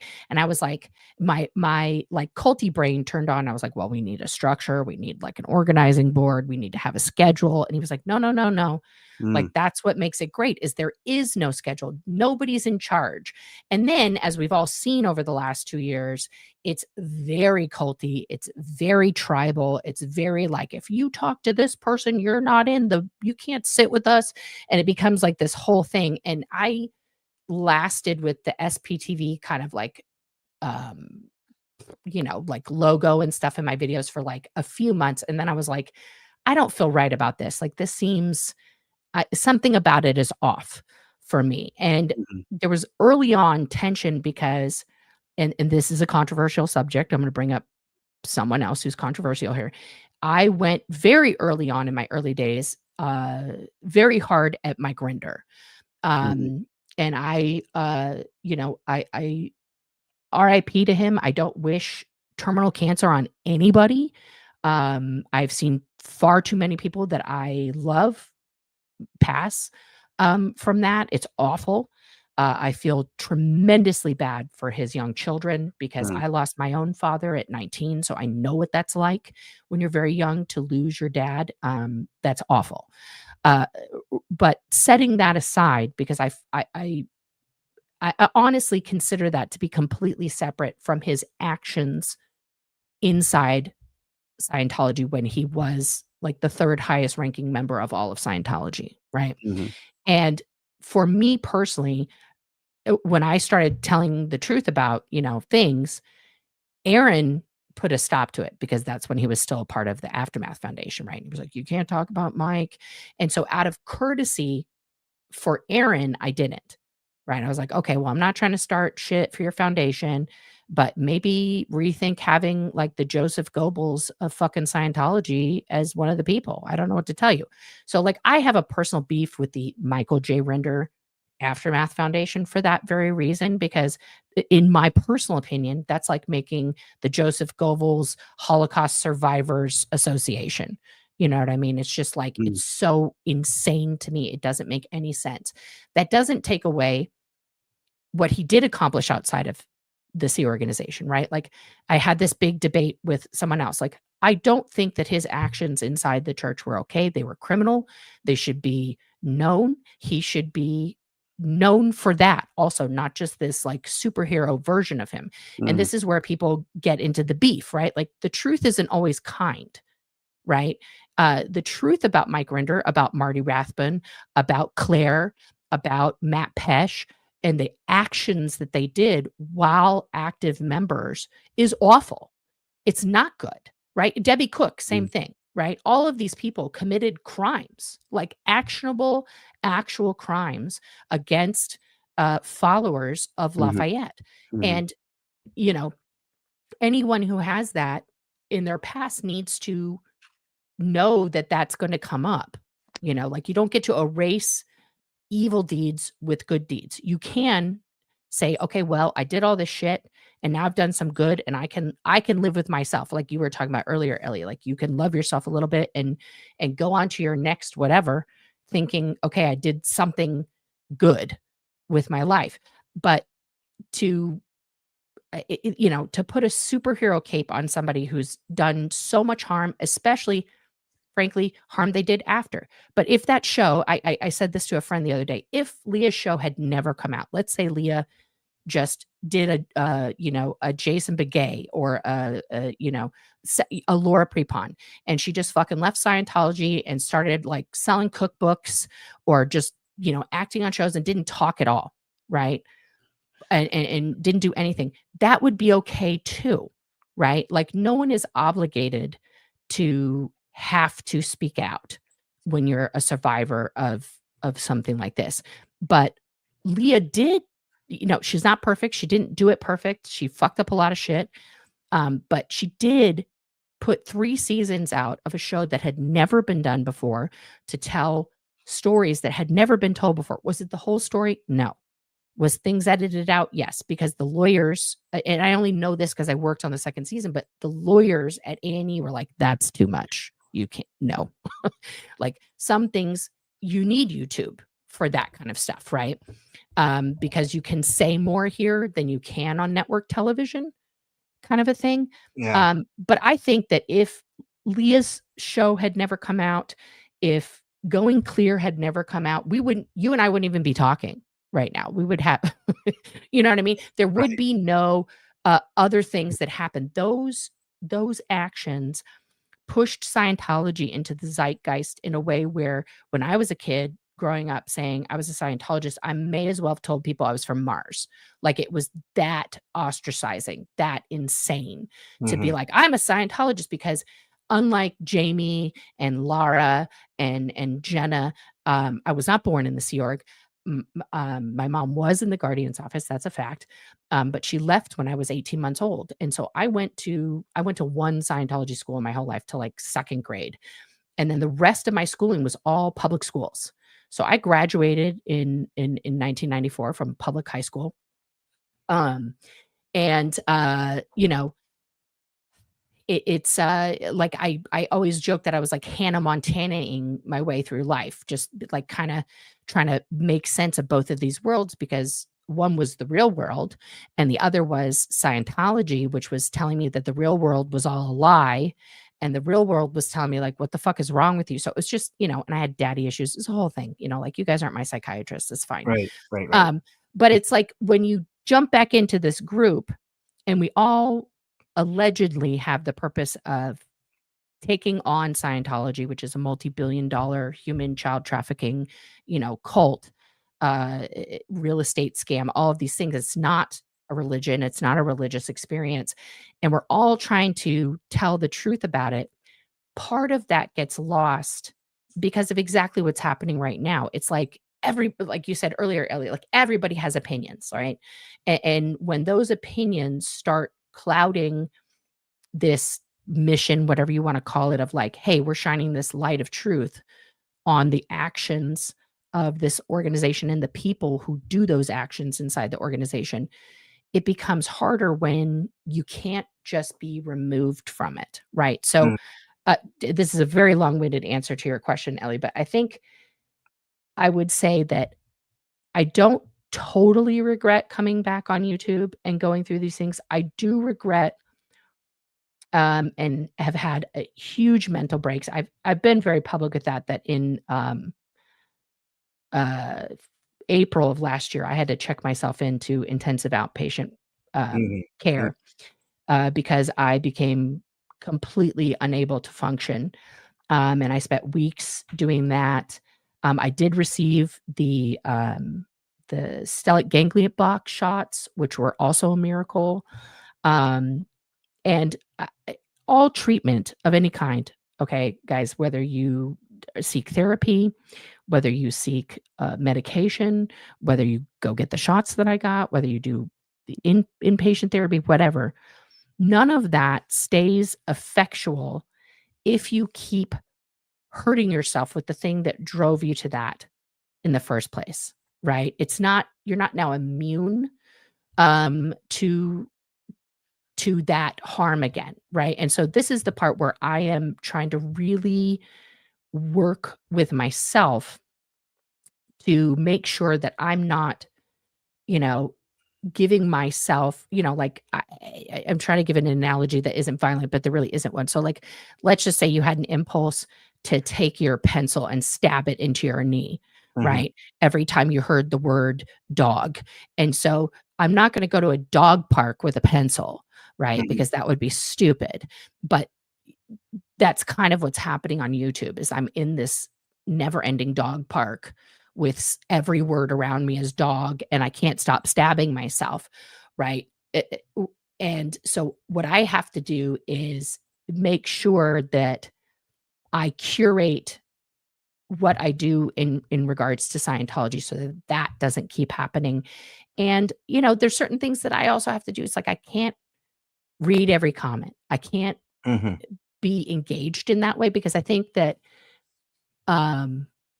and I was talking to my therapist about this, but it's very Scientological, but we are commanded to make things right on every level, right? To make things correct, to make things happen that are impossible. And when I see somebody say something that's wrong, right? Whoever it is, I'm like, well, fuck, now I got to do a live and explain why that person's wrong and show every reference that's ever been created and all these things. And like, it's not my job. You know what I mean? So it's just like, I can only put my truth out there. I can only put facts out there. These are the things I have to work with myself. And if other people look at what I present or they listen to somebody else and they're like, I believe Joe and Joe's an idiot, I just have to be like, well, good luck to you. Like I'm not going to fix everybody. I'm not going to save everybody. And that's hard because by nature you want hard. to. In fixing yourself, you want to. So I get that. I get that. It's really weird as a creator, right, Nora? I mean, you really do want to set the record straight. I'm guilty of this more times than I'd like to admit. But I think that in certain instances it is healthy to defend yourself, right? There is a certain point where where you get into your own headspace, and when somebody's attacking your integrity, your character, your whatever it is, your sympathy, your empathy. I mean, I've been attacked on all angles, Mm, especially recently, but there is a point in time where if you don't have a release valve, so to speak, whatever that is for you, whether it's going to therapy, whether it's getting online and speaking your piece, like that, there is a limit to what one person can take as far as, um, as far as, you know, without just exploding is what I'm trying yeah, to say. yeah. Uh, And I uh, think that a part I mean, people have been I've been watching the comments and talking about, one singular individual coming in to kind of usurp what was happening, and it was amazing. Honestly, part of it has been really amazing to see people, like yourself, like Ellie, like so many people in the chat, all my mods, um, who never were involved in Scientology in any way, shape, or form, kind of like take up this mantle with us via social media, via supporting us online. I mean, Jesus, I just got a whole package from Sandy where she made me all these amazing. I have to do like a stream about it, but it's like they're so beautiful, these crocheted things and the art that's come out of this and things like that. And I will tell you, as somebody who grew up in this, I've never seen anything like this in my whole life. Never. It's always been former Scientologists out there going, "It's bad." And so we always grew up thinking those people are evil and insane and, they can't be helped and you just have to like let them go and, blah blah. And to see all of these normies, mm, like right. be like, "Holy shit, this thing is bad. Like we want to help you." Is amazing.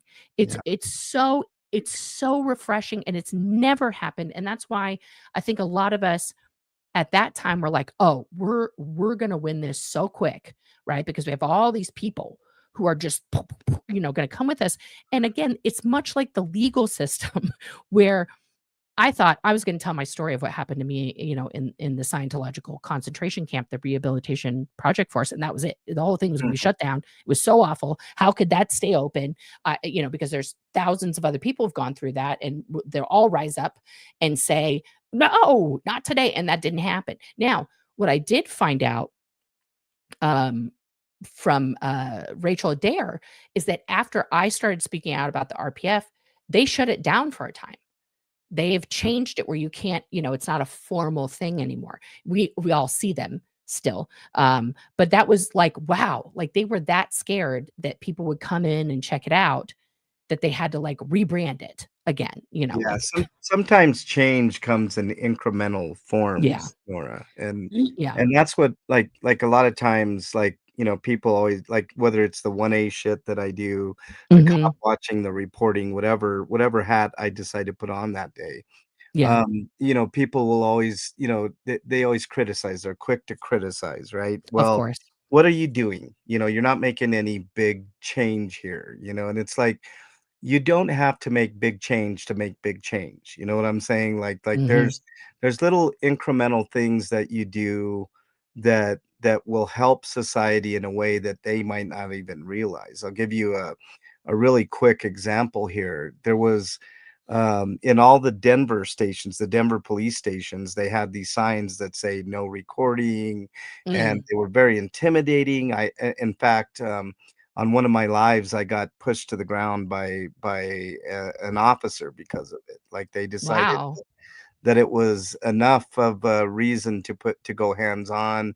I was escorted out of the building, and through a lot of like talking with the chief of police in Denver and doing my own forms of protests, like eventually me and my my brother from another KDOT got all of those signs removed because they were, they wouldn't stand up in a court of law. The chief knew it, and he had them eventually removed. But it took those, yeah. Sally Ann says it's ripple effect, right? There's this Mhm. these Mhm.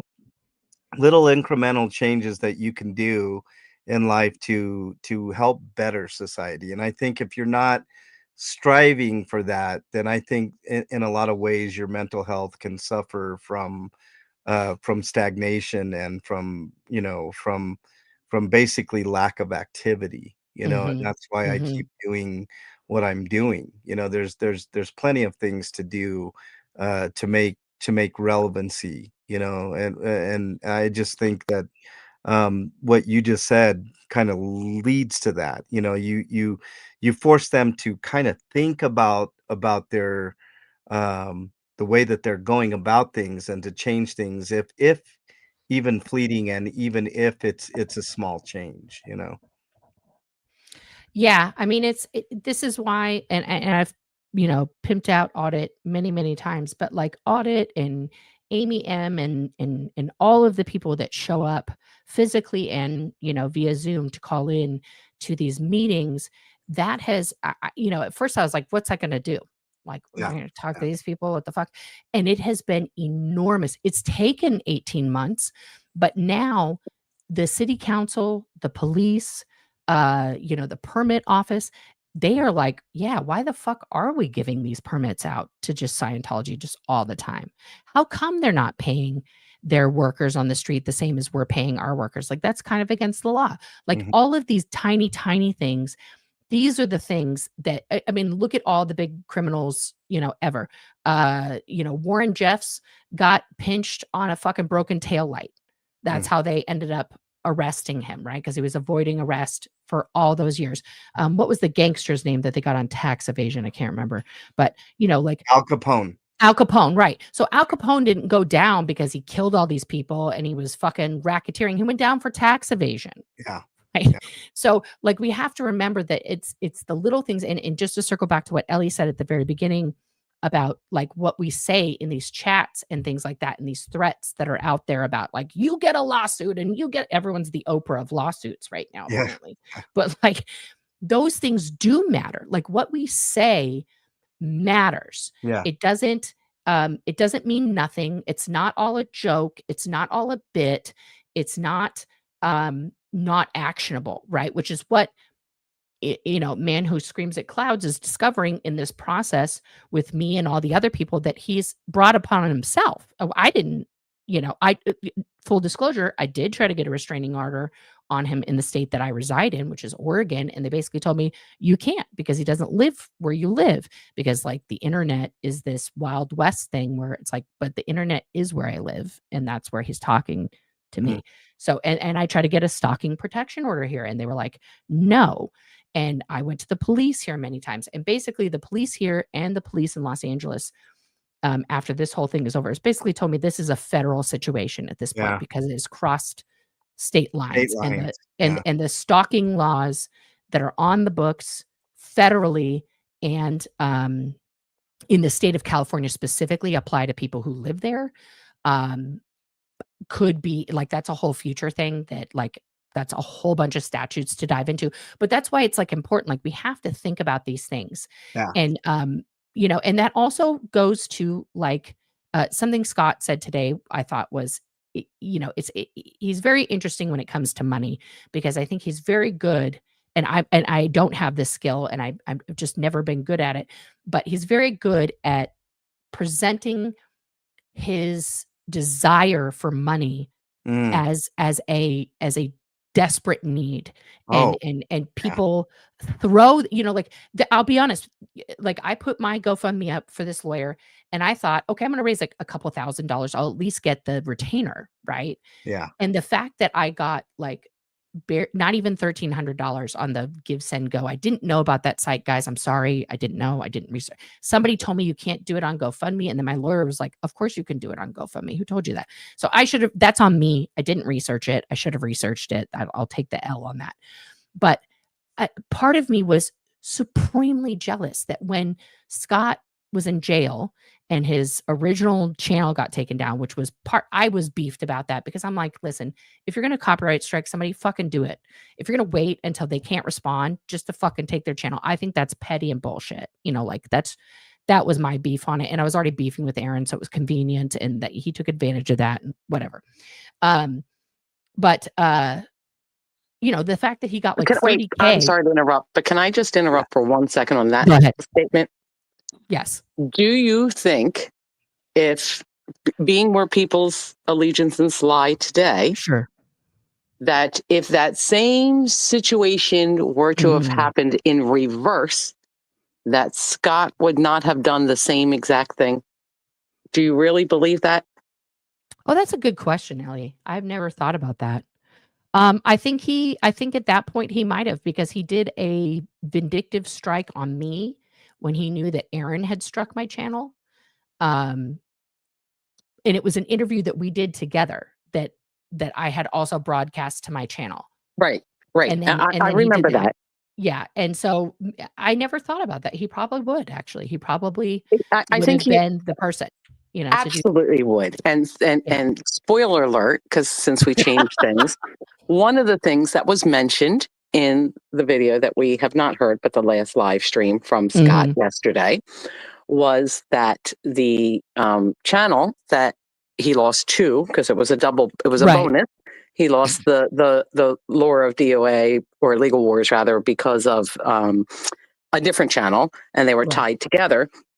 That he released, if it be true, allegedly, that it was the 3 copyright strikes from Aaron, from Kelly, Jenna? I believe he said, and Natalie. Jenna. Now, listen. No, it was Jenna, Natalie, and him. Jenna. I'm sorry, Jenna. Sorry, Kelly. Yeah. Kelly. Okay, no, sorry Kelly about did that. It the first time. Right. So it was Jenna, Aaron, and Natalie. Now listen. I didn't see the streams that were taken down, or what he used, supposedly, if they were or were not fair use, or how the content was. But let's be honest, we're all human, right? So shout out to Natalie, Aaron, and who was it? Jenna, for doing what they felt that they needed to do, and they didn't hide it. They did it under the guide. So now you just lost 2 more. That's 3. Listen, that's what I mean by that you have consequences for the things that you do. So I'm not sorry, if I'm going to be honest. I'm not sorry he lost the channel. I'm sorry he did things to lose his channel in the first place. Yeah. But you're responsible, and you have to take the consequences for that. So shout out to the 3 who did that, because I know that he has gloated about him and people in his circle giving out copyright strikes, putting out ROs on people, going real lights on people. And you don't like when it happens to you. So sad that happens. But those are the consequences. You don't get to complain that you lost your livelihood when you put it up for display for everyone. Right. In the guides of it. You collected money off of Nora going to court. That is a fact. Yeah. That was the thing for me. He was not, first of all, just to clear the air, because I didn't really do a lot of live streaming that day because I was really fucked up and upset. I know.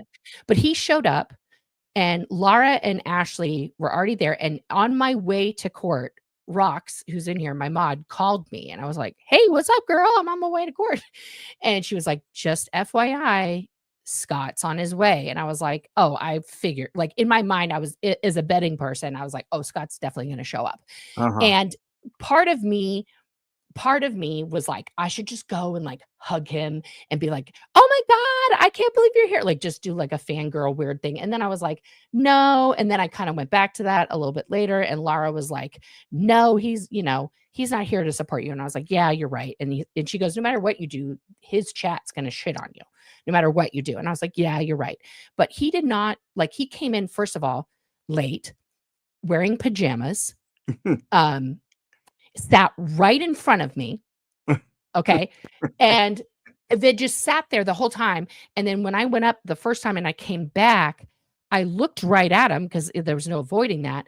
And then he said something to me that I still don't know what he said. Like, I think I kind of like gave him a little head nod, like, "What's up?"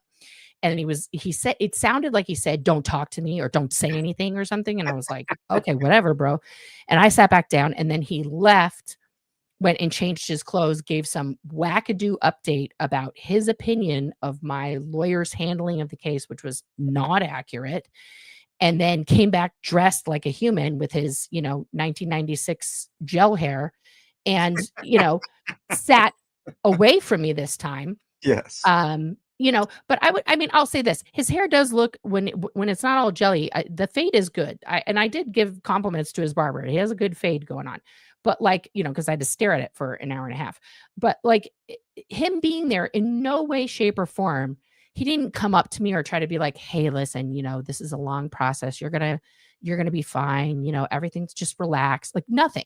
No words of encouragement, no like actual care. It was all clicks. And I saw the streams later and I was like, here he is. Here's his audience just absolutely fucking shitting on me and Yep. sending him money. It's the same thing that Tony does. The meaner he is, the more money he gets. Well, and he Right? counted it. And Oh, then it was like $500 he made. And I feel but- like going like, if you're going to make that money off me, you better send me a commission or something like but that's no, rude. no, Nora. Now I'm be joking. fair. I'm joking. No, I had to tell you had to be fair because unfortunately, when he lost the channel, he Oh, yeah. lost those too. So Oh, Yeah. that's what I try to explain to people nothing. is that like, and you guys know this. Well, I don't know if you have a monetized channel or not, Ellie, but it's like you get paid once a month on YouTube. So Yeah. on the 21st is like the day we're all excited because we get our fucking direct deposit from YouTube. But any super chat that anybody sends in or membership, YouTube takes 30% of that. Yeah. So 30. it's this idea that he lost money is bullshit, right? Yeah. Because like it wasn't real. It's not real until the 21st Right. when they do the final calculation and they're like, here's your 5 cents Yeah. for for giving us fucking content. I mean, like Right. that's the truth of the matter is we are making money for YouTube. We are just like literally free labor for them. We pay for our own equipment, we pay for our internet, we pay for the fucking streaming services that we broadcast from. Yeah. Yeah. And then YouTube's like, here you go, Pavels. Here's some pennies. And Right. in like 1% of YouTubers make it to the million, Yeah. member mark, and they make like Right. real money and Right. all this kind of stuff. So when we do get like, there you go, Club Brain Frog. When we do get super chats from people, it's like, it's wonderful. I always feel like, wow, somebody gave me money. That's crazy. Yeah. And that's part of it. Like I don't have the relationship with money that other people do where they're just totally fine being like, send me all this stuff, like it's not, it's embarrassing to me in a lot of ways to have to be like, yeah, I can't pay for a lawyer Yeah. for this situation. And Yeah. I was never intending on going legal on this in this way. And I did, to be full disclosure, I had a full case prepared. If I had never gotten a lawyer that was willing to help me, I was prepared I had a whole thing, Yeah. exhibits, the whole 9 yards ready to go. Using a lawyer in this instance, I think is to my advantage, because I don't know the law. I don't pretend to know the law. And I want to make sure, that it's done correctly and that like it's the end. Whatever the conclusion is, it's the end. Right. And I do believe in the process. I think that everybody gets to have their say, whether I already have a preconceived notion that what the other person is going to say is total poppycock. It Mm. doesn't matter. That's Yeah. still the rules, and they get that. It's just like all of this is such, in my opinion, this is exactly what Scientology wants. They want me tied up in court. They want Aaron tied up in court. They Yeah. want, anybody who is a survivor of this, who has a voice that people regard in any way, shape, or form as like, wow, we should do something about that. They want us silenced. And because they know I am vulnerable in the mental health arena, they have targeted me in that way for years, not just on YouTube, but their ultimate goal is for me to actually be successful in unaliving myself, as I wasn't when I left the concentration camp, right? Yeah. So this and the person who, in my opinion, is being paid via proxies to do these things in a similar vein to Scott. Like when I first saw Scott come in the thing, I didn't know who Doss or Dadin or any of these people. I hadn't seen any of their channels. I took one look at him in the leopard print jacket and the pineapple glasses with the Kool-Aid sign, and I was like, what the fuck is that? Yeah. This is the opposite of what we're doing.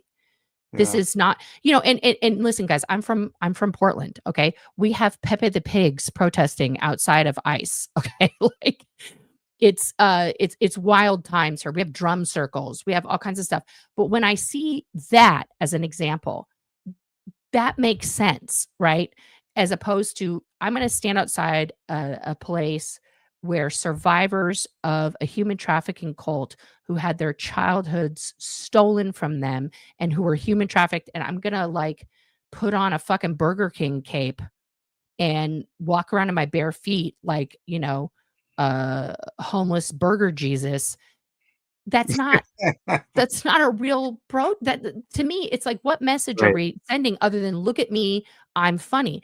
And I told him that. I was like, listen, if you're an agent provocateur, if you're a professional protester, which he said to me many times he was, fine, just own it. It was Yeah. like the whole argument he would get in me, well, I'm not monetized, I don't run ads. Like, bitch, of course you're monetized. Everyone knows that. If you get Yeah. super chats, you're monetized. You're just not monetizing you're losing money because you Right. didn't turn on the ads. I mean, you're Right. cutting off your own foot. I don't know what to tell you. Yeah. So yeah, Speaking it's of just money, stupid. sorry, Nora, I don't mean to Yeah. cut you off, No, no, but no, please I do. think you mentioned something about we all look forward to the 21st. It's the 21st through the 26th, right? Ellie's not monetized. I am. Mhm. I don't And even have a channel, Nora, just so you yeah. know. Good, don't do So, it. so I never wanted to. I understand what you're saying, Nora. I mean, I'm looking at Club Brain Frog's very generous 20 spot here, and Right? I think that put me over, even with the 30% that YouTube is going to take. I think that put me over the threshold of actually getting paid this month. You guys, you have to make at least $100 Yeah, for yeah, them to pay you anything. yeah. Okay. You have to make 100. So And it gets Oh, violins. Here comes MLH's grift. Holy shit. Break yeah, it I out gotta on put, all the channels. guys, New we're door. poor. We're I poor. gotta, Please help us. I know, I Please got to help put up us. the grift here sign. Send your donos to Right. dear old MLH. Send today. Send Right, right right. away. Right. No, no, no. I'm just saying what Nora says rings really true to me because you kind of sweat. You're like, am I going Oh to get yeah. paid this month or not? It's Yeah. like it really is like kind of a taxing thing. So I want to thank the rock star CBF for putting me over There the you hump, go. there, so to speak. Yeah, I mean, it's just it's like you do sweat it, and sometimes, like in early days of SPTV, people were so generous. I mean, I felt like, wow, this is great. No one had ever just thrown money at me like that with Yeah. the super chats, and then people were like, open up a PayPal and the Venmo, and I was like, okay, I guess. And then people were sending me stuff, and I'm like, what is happening? And Yeah. now if I do a stream and I'm like, well, nobody did a super chat, I guess I suck. Like it's this weird way to judge yourself that has nothing to do with the quality of your content, right? Right. And Right. I learned early on, unfortunately, and this is the part where I'm changing all the things, so I really have to produce more content in the Actual way content, right? actual Actual content, right? content. Because I learned that the drama streams, Yeah. A get a fuck ton of views, and Yeah. B, people are like, fuck that guy, and they Yep. want to Money. throw like you're a drama stripper, Yeah. and they're just throwing the money at you while you're doing the drama striptease. Right. And that's on one hand, it's like, okay, now I can, easily pay my car payment. Yeah. On the other hand, it's like, oh, I kind of feel like I need a shower and I don't really like how that feels, you know. Um, it's not it's not great. So I'm trying to learn like, how to do this without needing that, because if I just get it from the ad revenue and if people want to be a member, fantastic. But if I don't get it from that, it's like you have to figure out other things. And because of the mental health toll, Mm. a lot of people are like, just get a job, go get a job. And first Yeah. of all, content creation is a job, whether Yes. people like it or not or agree with it. It is a job. Yeah. But also, and I've been very open about this, the mental health toll that took on me. Like I can't, guys, I've tried to apply for things and I'm like, I can absolutely do that. Like even going back to Starbucks, like I could do that. Yeah. And Yeah. the second I start filling out the application and thinking about it, or even calling my old manager or anything, I just like, I'm frozen. Yeah. I cannot function. And I've tried various things. I've done door dashing, I've done Lyft, and there's certain things that like I become so unbelievably triggered that I'm just like, I can't do it. So Yeah. that's why I'm, working on not stabbing myself in the knee with a pencil so that I can create not important, that makes me sound so fucking snobby, but just like evergreen content that anybody could, especially on the Scientology side. On my other channel, the one I'm talking to you guys on, like, it's just gonna be fun shit. Like, I just want to fucking talk about the secret lives of Mormon wives, like, Yeah. and baseball and fucking all of the true crime shows I'm watching and weird stuff on Netflix, like Wayward, and like, why is Toni Collette so scary, Yeah. and things like that, right? Like, just fun shit. But like, Scientology is not fun. There's nothing fun about Right. it. Right. Right. There's nothing fun about making fun of, Sea Org members Yeah. or things, Maybe, in my opinion, Nora, I need to go on your channel, your Yeah. Scientology channel, and talk about that particular aspect because that's actually a really great point. I haven't seen, in most religions, they're very straightforward. They're very, serious and Mhm. stuff like that. But in the Scientology cult, um, it doesn't seem like there's a lot of fun going on there. No. Like there's nothing really fun about it. So Well, and let's Headgear, be honest. I think that the encampment was Mhm. the downfall of contributions for a lot of people yeah, because Mhm. they got Mhm. to see what happened, the short-lived, the amount of money, all the donations, the things that were promised, and then found out some truths about what really happened and the behind the scenes. Mhm. And it Mhm. turned a lot of people off, to be Yeah, honest. yeah, I They agree. decided to leave, and you can't blame them for that. no. It's unfortunate that drama sells, but I did want to ask because I didn't want to get too far. Nora, when you first came in, I don't know, did you get to listen to the clip on what started and sparked this live stream? Yes, and I watched that stream, yesterday, and I had the same reaction that you did, Ellie, Okay, to so him before you saying, go into that, "Your body, your Emily, choice." can you bring that clip up for the new people, MLH, I so they can. can hear? Let me address chat real quick here. Yeah. Hellgear with the $2 super says, mail a check to Dougie. I will. It's in the mail, Hellgear. I promise. I promise. It's in the mail. Scott's idea of helping the homeless is by putting weed on the sidewalk for kids to find. What an asshole. Yeah. That's insane. Nora, professional protagonist, says, promise not to do a live stream from a swimming pool. Zachary did it. Scott does it. Don't be a copycat. Yeah. I don't know. I already did that, guys, but I wasn't in the pool. I did one from a hot tub, and then they did it. I just wanna say I started that trend. Thank you Yeah, very well, there you much. go. Grace Nobody says, so do we need MLH in a hot tub to get him money? LOL. Nobody wants to see that, Grace Nobody, except maybe Bert. But I'm just saying. I do, she says. It would be great to have MLH on the channel, Rocks in a Box said. I would love to talk about Yeah. that particular thing because that's always been a fascinating thing for me. Good SP is in here. Question for Nora: is this the grifting episode with Ellie and MLH? I'm joking, Yes. teasing. We the chat love MLH and Ellie. By the way, don't ever forget to be happy for you. Happy Saturday for all. Ellie, I was at the encampment before all the drama started. It was a fun time until the RO was given to Scott. So there you go. There you Right. go, yeah. So because he could not attend, nobody was allowed. Break it down. He made that decision single-handedly. Everybody's got to go, pack it Yep, up, take the shit, yep, move it yep, on, give it yep, away to who you want. And yep, yep. well, little did he know that LAPD used what he was selling to arrest him. Yep, yep. Professional protagonist says people were ripped off in the encampment. The planners were put up thanks to the encampment. Well, here's the thing, protagonist. That's another incremental change that someone else made in a very healthy way.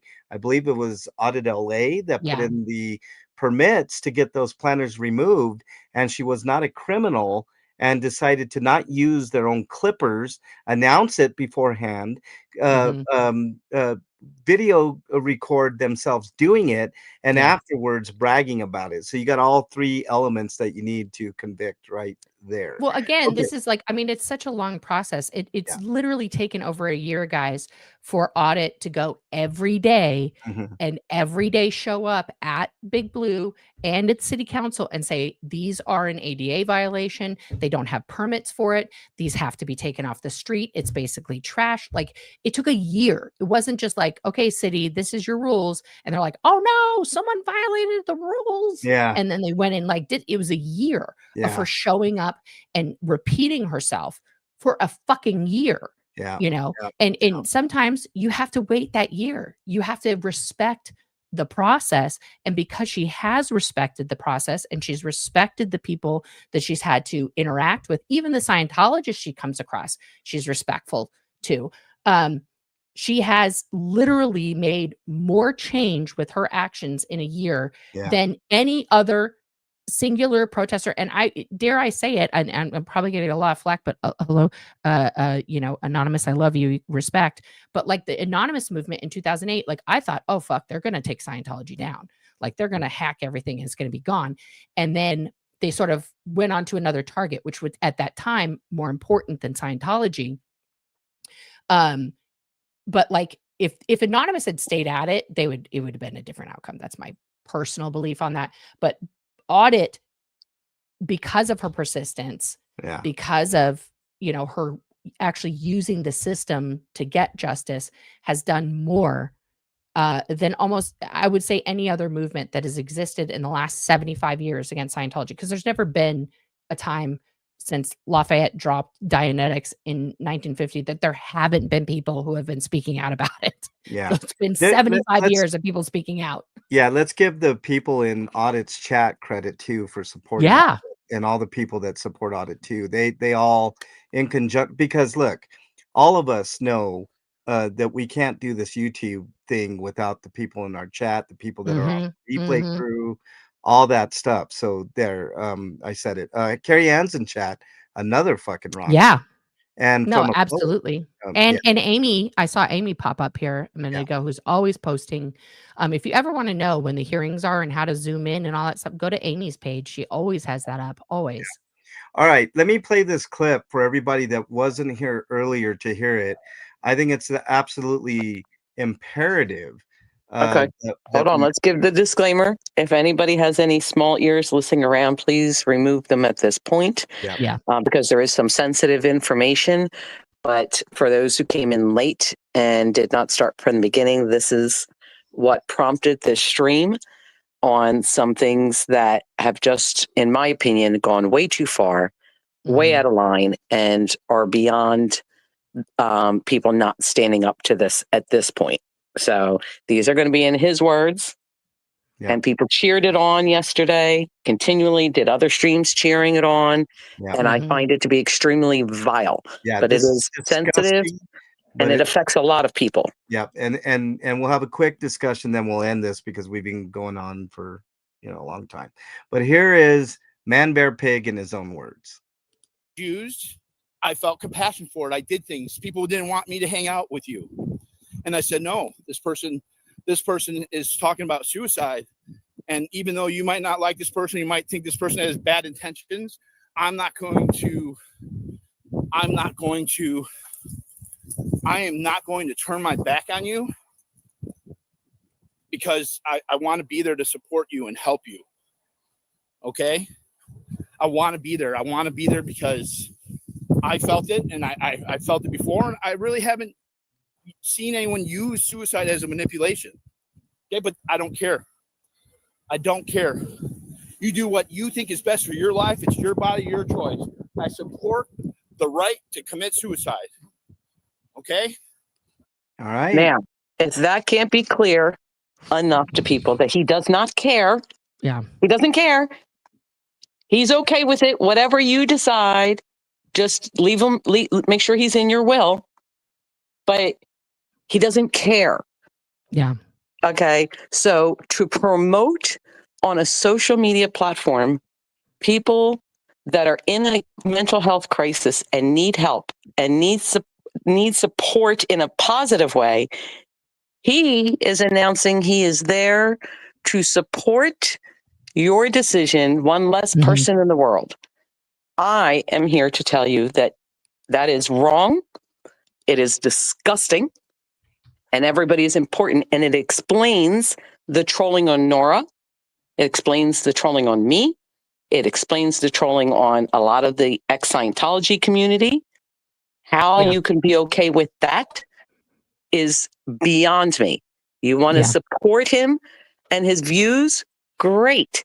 You want to support any loss of life. Should be a loss to everyone, whether you like them or not. It's a loss.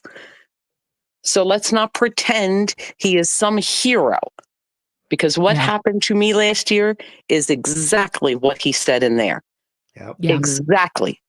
And it's why, Nora, I'm so glad that you came in, and I want people to hear it from his own voice, and it is not okay. Right. So when do you stand up against that? Because it's disgusting. Let me get to chat here real quick. Rocks in a Box says, why does YouTube allow that to be said? They do not allow that to be said. And I'm just going to say that this occurred on his attack never defend stream at about 16 minutes in. Okay, you understand? Which is still up, by the way, the last time I checked. So it is still up. And I do have it downloaded.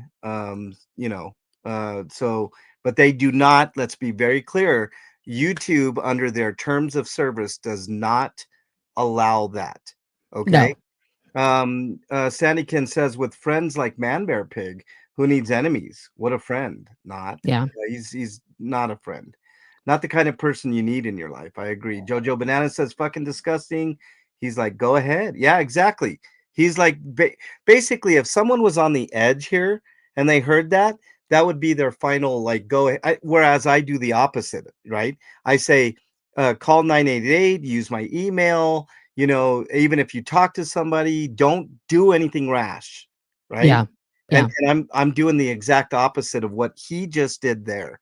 And it pisses me off that we got somebody running around roughshod on fucking YouTube saying this shit, you know, and it's not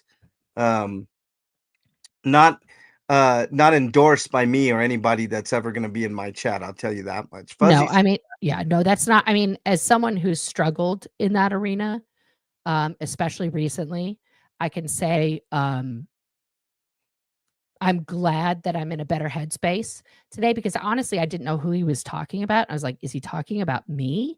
Because he was in the courtroom when I became super upset. Right. And when he described that in the live that he did after, his chat, like, basically was like, well, she deserves it. You know, this is her karma for everything that she's done to everybody else, you know, as if anyone deserves to feel that way, you know. And he justified this whole thing, just as a note, by saying that, you know, he felt like that too last year, and it was the first time he had ever had an impulse like that. What he didn't talk about is who talked to him at that time and who talked him off a cliff, right?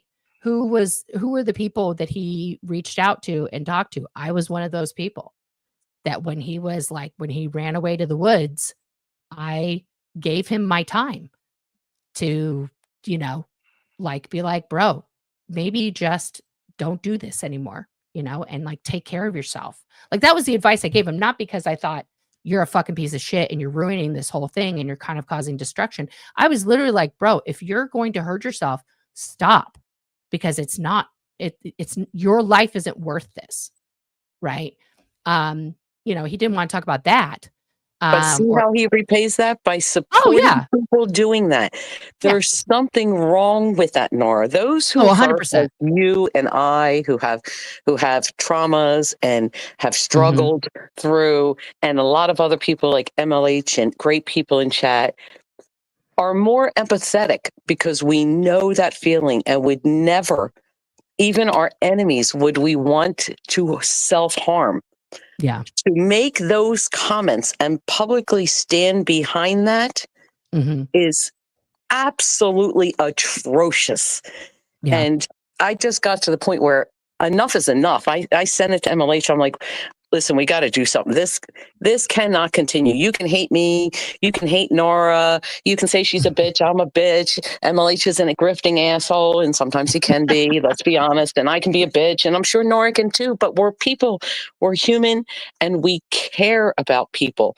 Somebody who promotes that they have your right to just say, take it all, when knowing you're not in your right space. I mean, he joked about sleeping with somebody who he know was a cutter. So when he met another cutter, he was like, "Oh, no big deal. Been there, done that. It's okay," and And he slept with laughed them. about it. He So laughed you about it. know that Jesus person Christ. has mental health issues. You took advantage of a person in that situation, in my opinion. Okay, to put their shit out there, you put their name out there. This is who you people want to support. I'm not saying that he's never done anything good. I'm saying that we are beyond seeing anything he's ever done good to show the harm that he is doing. And if his friends care, you have to stop it because there is a legal consequence to this. I'm trying to help you. I don't want to see him to keep committing crimes and to get hurt. I don't have that. I want accountability. Don't get me wrong. Okay. Not a saint saying all is forgiven. I don't want to be your friend. Okay. Yeah. But I don't want to see you hurt people and you're hurting them. You're promoting this. Stop it. It's so vile. Well, it's destructive for him personally. It's destructive for the movement, whatever the fuck you want to call it. It's so weird to call it that, but it's destructive for the messaging overall of like, hey, we're these people who are saying Scientology is bad, their activities are bad. And then when you have someone who's just such a fucking distraction from that message with their personal behavior and actions, that, like you're saying, they have consequences. These words have consequences. They're not just words.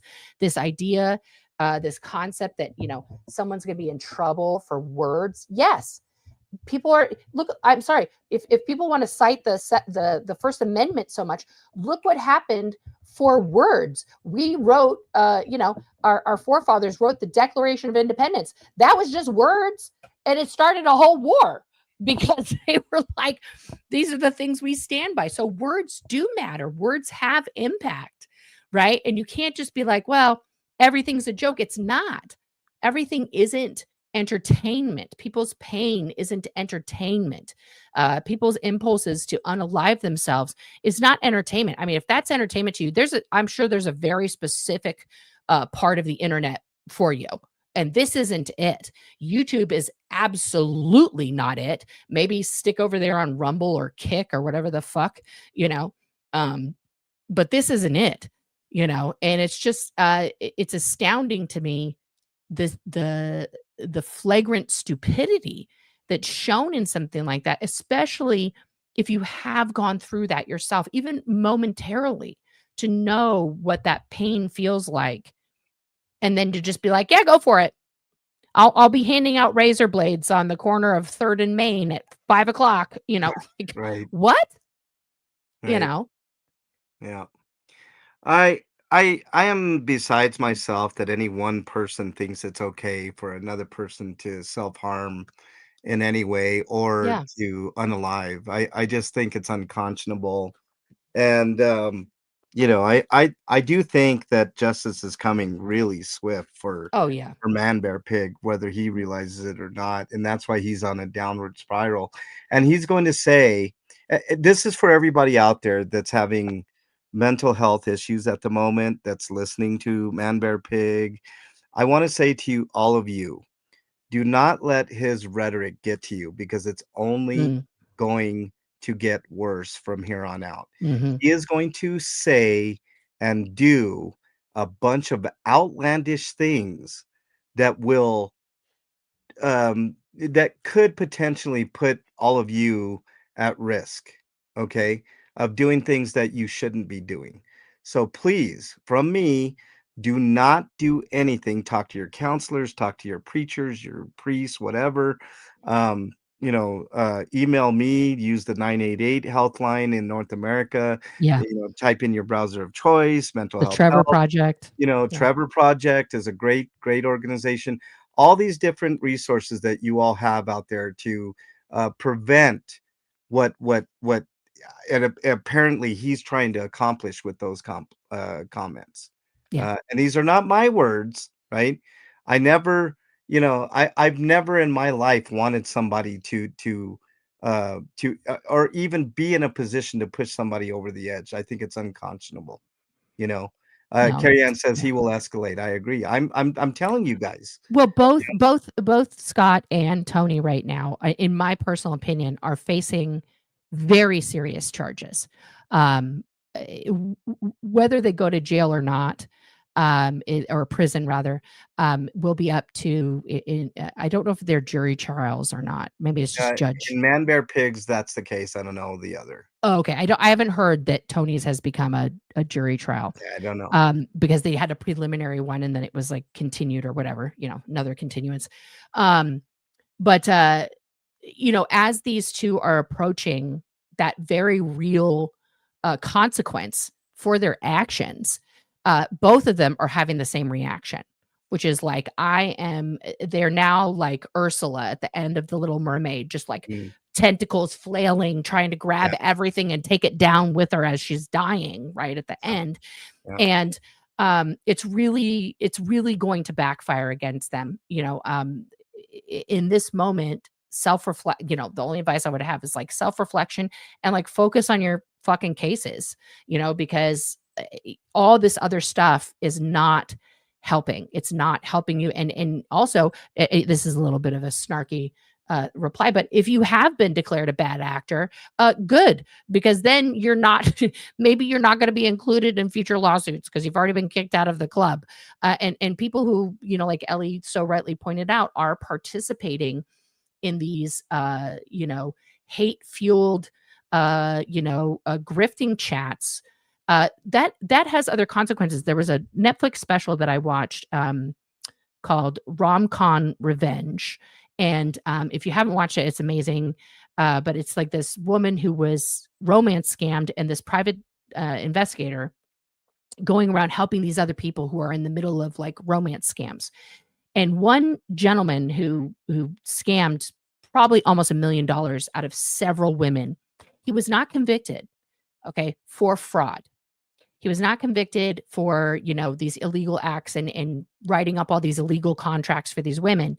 What he was convicted of was wire fraud because he got the money transferred to him under false pretenses to Venmo, to PayPal, to Cash App.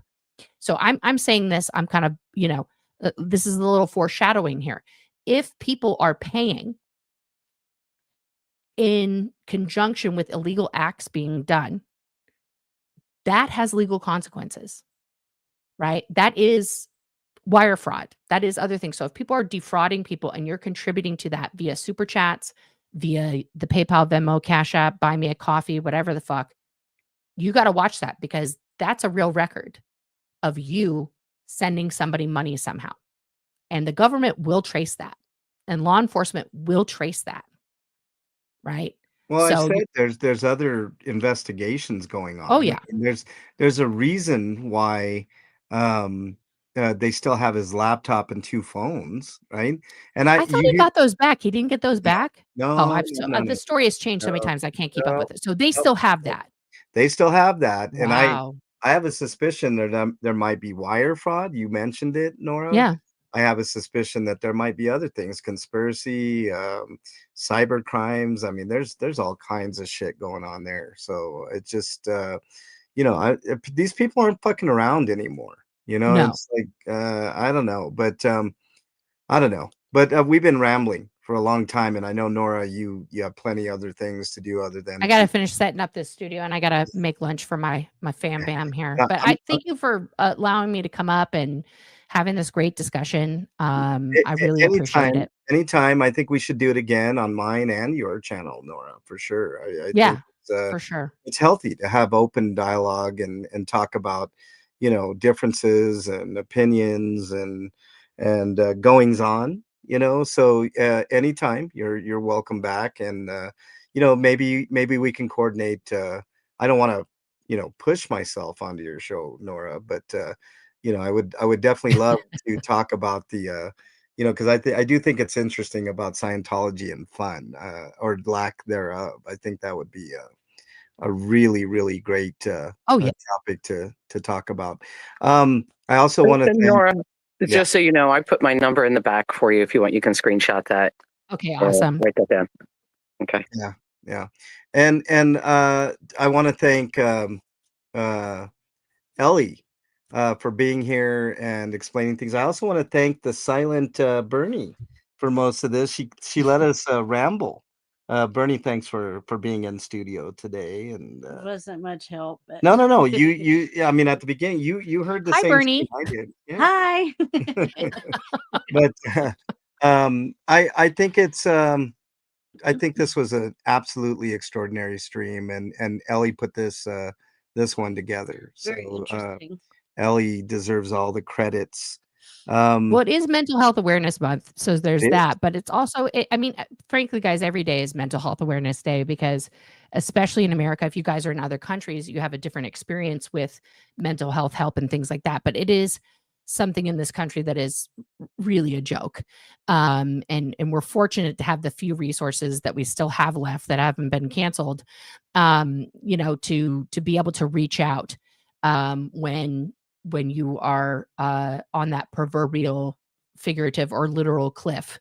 And I just want to say that, hearing all of you guys in chat, and Ellie, what you said before I came up and everything, I really appreciate that, because it's it's a very lonely moment, even when you're surrounded by people, when you are in that headspace, and to feel all of you guys with the wonderful words of encouragement and love, and especially the powerful things that you said, Ellie. I just want to say thank you, because it's such an important topic, and for you to be vulnerable and share your story about that is really, really amazing. And you didn't have to say any of those things, at all. But I think it's just such an important topic that we need to, absolutely call Scott out for being so reckless and possibly destructive with his words, in that way, and make sure that people know they do have safe spaces and safe people to talk to when they need help, because that's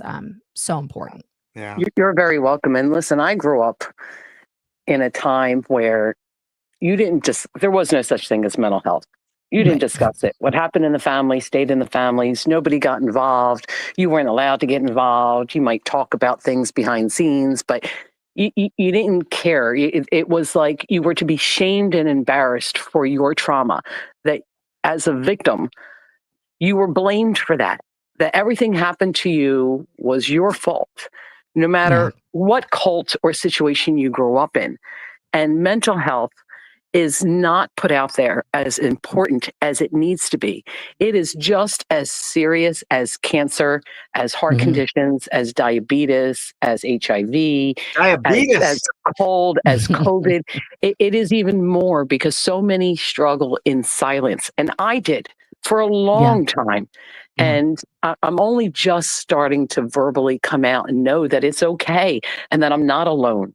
And I think more people need to know that. And I want to do it in a positive way without harming.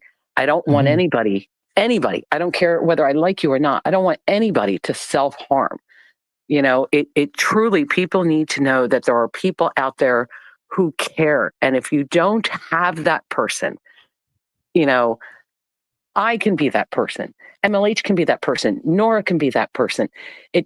Some people don't have insurance to even go to therapy, and struggle on a limited income like I am to be able to afford different things. And let me tell you, I should be embarrassed, and I was embarrassed to go to a mental health facility last year. I was, absolutely. Yeah. But I am so glad that I did. Now, I'm not saying things have been peaches and keen, but there is a place for that. I remember the one thing that they asked me in group there, which I'm not a big proponent of group, because I have a problem with taking on other issues and then ignoring my own. And I'm trying to address those. So I don't do well right now in groups. But I was asked, well, we were all asked, if you could be any food, what food would you be? And everybody ran around with different answers. My answer, and it took me a little bit to understand what was meant by what I was saying, was that I would be pizza, because everybody likes pizza. You can put on whatever topping you want, but eventually everybody, or at least the majority, loves pizza. Now, what did that teach me?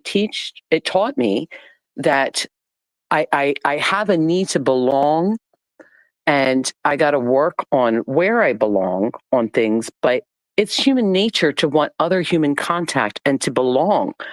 And I get that now. I thought the question was so stupid, but then when I really had to self-analyze my own answer, I realized that there was importance to that question. So I'm grateful for that part of it, and, some things helped, some things didn't. It's kind of like being cafeteria of religion of whatever you are. You believe this, but don't believe that, hold this, Christmas and Easter type thing. But mental health has to be the most serious condition out there, more than 100%. cancer or anything else. And it's so underviewed and underevaluated. So in my search for a safe mental health and wanting to find purpose and believing and trying to learn to love myself and correct mistakes that I've been, is also learning from others and how they coped, because sometimes that's the best way.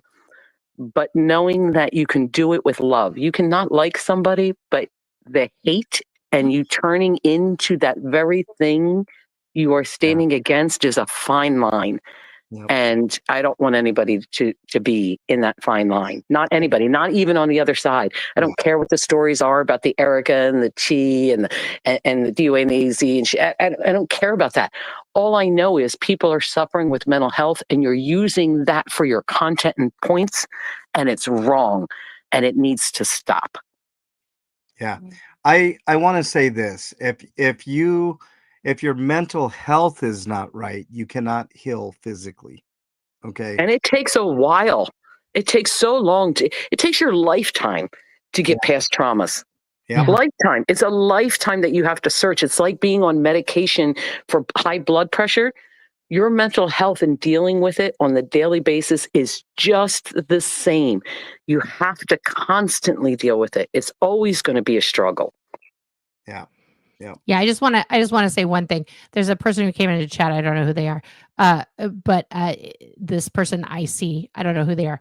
But I just want to say this: the word attack is being used very freely. When you tell a story, and I'll use Mike Rinder as an example. When you tell a story about Mike Rinder's involvement in the cover-up of Lisa McPherson's death, that is not an attack. That is facts. You can go back and look at Mark Bunker's videos from the time period where the original protests for that happened. You see Mike Rinder talking to the police, controlling what's going on, making sure certain protesters are harassed, etc. That is not debatable, right? Like that was his job at the time. How he spoke about that, it was his choice. It doesn't change the facts of the matter. So to point out facts about someone that you like and that you don't think are important facts is not attacking that person.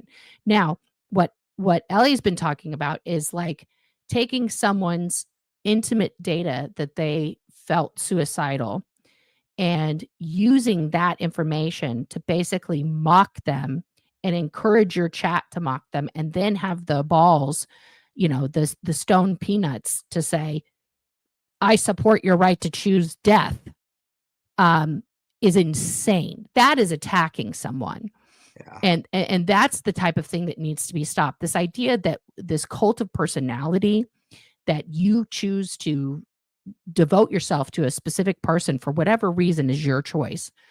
And then everyone who doesn't like that person and says, hey, that person's not good, that's not an attack. Okay. See, this is, and also when is this Judy? Judy, are you here under a different name? Judy, all caps, Judy? Okay, let me. Is it? But I'm just saying, I'm a it's little just confused, Nora. like this. Is What I'm IC saying talking is about that my you can't. grinder? No, but what I'm saying, what? Is IC talking about in reference to my grinder? No, I think this person's talking about in reference to Scott and specifically Jenna and Aaron. And here's the situation on that. And because Scott got copyright struck because he kept playing Jenna's stuff, right? And he's like, I'm gonna do it every day, and that's just really stupid because you're not transforming the content, number one. Jenna made videos. I commented about those videos. She got really pissed off. She wrote a diatribe about what a piece of shit I was, which was a real, as MLH would say, a heel turn in the moment after I had supported her, and was 100% Team Jenna. And and like I said a couple days ago, whatever relationship that Aaron and Jenna have, I don't give a fuck. That's theirs. They're two grown adults. Okay. However, if you're going to create a situation for yourself, right, that is the situation that they're in, then people are going to have feedback about that, whether you like it or not. And when you make very public statements detailing the harm that someone did to you, and then you retract those statements, but people still have the receipts of those statements, you also have to take responsibility for that as the person who was like, this person hurt me. So either you need to basically let everybody know whatever, because you made it public in the first place, which I have done on various things, or you have to just be fine with people talking about it. You can't go around and go and copyright strike people or threaten people to take down their channel or bribe people or whatever, which is what's been happening, not just to Scott, but to other people who have openly talked about, the Aaron Jenna thing, right? It is just literally, I don't care. I don't think about it. I don't lose sleep over it. I don't care. What Scott and Chi are doing is monstrous because clearly Aaron and Jenna have moved on from that. There's no reason to rehash all of that. Right. There's no reason to bring that back up if their relationship is in a different place. Right. Which is why, I still have the video I made about it, but guess what? I took it down, not because Jenna threatened me if I didn't take it down, but because they moved on from it. There was no point in, why am I keeping that up? Right. And there's no point in doing that. It's just to cause dissonance. It's just to hurt people. Right. My personal opinion is, though, like you said what you said, stand by it. But she doesn't want to do that. And that's fine. That's her choice. I'm not upset at her that she made a different choice.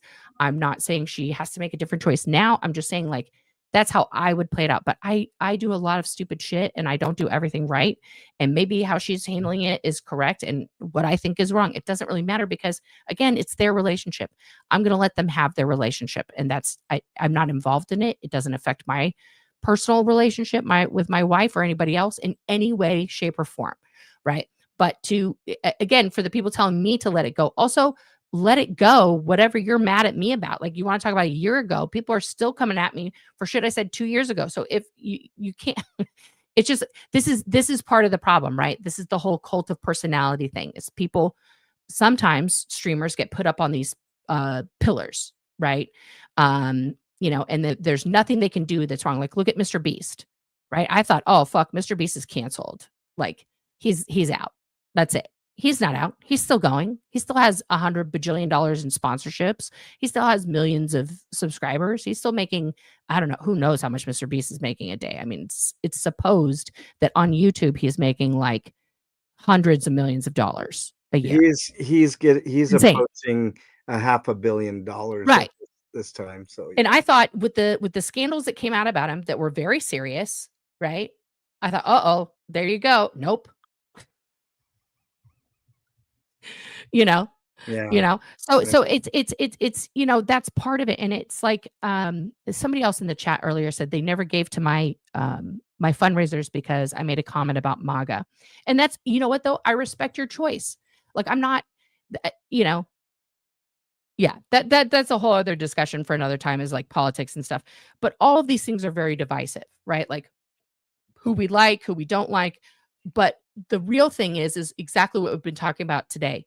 It's not about our personal opinions about a person or entity. It's about the actions and words of that person or entity. And right now, as we saw, as we heard in both times that you played that clip, what Scott just did yesterday is unconscionable and it's dangerous. It's absolutely dangerous for anybody out there who's vulnerable, and all the people that he was, I don't have another way to characterize it other than screaming at them. People who had been like fucking ride or die supporters for him, who frankly had probably lost a lot of other friendships and people because of their support for him. Is like, now you're out, Yeah. And that is sad for those people, but maybe it's a wake up call too. I don't know. Echo chambers definitely closing down. It's the walls are closing in. I think he's feeling it, and everybody's feeling 100%. it. So, Nora, I say we continue this and many other topics, especially wrestling. We should have a wrestling show, Nora. I'll be honest with you. I don't know that much about wrestling. I watched wrestling as a kid in the 80s and 90s. So my favorite person was the Ultimate Warrior when I was a kid. I just I'm from like that era, like Ultimate Warrior, Roddy Piper. We definitely talk that for sure.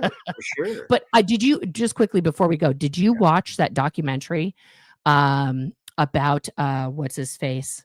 The WWE guy, and his wife is now in the administration as the Secretary of Education. Yes. Did you watch that? Oh yeah. Oh man. Yeah, he's in a lot of trouble.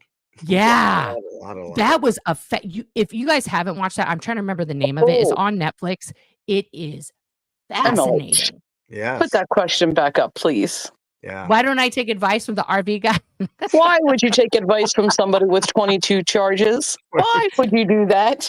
No. No. And he lost his RO, so I know. Thank you, Blank Page, for rubbing salt in the wound. You might not want to take advice from that. Yeah, just like Jim Duggan. There you go. Yeah, yes, I know the Dodgers advanced, but so did the Mariners, baby. And the Mariners are going to play the Toronto Blue Jays for all the Canadians out there starting on Sunday. And then on Monday, we're going to have the winner of the Brewers Cubs versus the Dodgers. So go Brewers Cubs. Yeah, the Dodgers are going to win that series, I'm pretty sure. I don't know about that. Both the Brewers and the Cubs have been pretty fucking good, but I say go Mariners. We could talk a little baseball, basketball. Yeah, we'll talk some sports talk. Sports. For sure. All right, look, I'm fucking hungry. I don't know about you guys. My blood sugar is like going wacky right now. Yeah. So we need to end this. Again, I want to thank Nora and especially Ellie for getting this thing giving me the inspiration to do this, and of course the lovely Bernie for being by my side always. Thank you. You're welcome. Nora, is there anything you want to plug before we get on out of here? Oh, well, I would say I'm not going to plug myself here, guys. If you're subbed to my channels, awesome sauce. Thank you. It's the Nora Knows and the Crimes of Scientology. But I'm not gonna plug myself other than I'm just saying, okay, I did mention I plugged myself, but I do want to plug my dear friend Jamie Mustard's book, Child X, which Audit and Laura and several other people have gotten into the hands of the LA City Council and the Police Commission. And that book is with that, I don't know another way to say it, it's fucking their shit up, because they are seeing raw truth. And I am so proud of him. And if you haven't read the book, please do. It is for all the people who were born into that era of the 70s when the Sea Organization was just being formed, and what those children survived is unconscionable.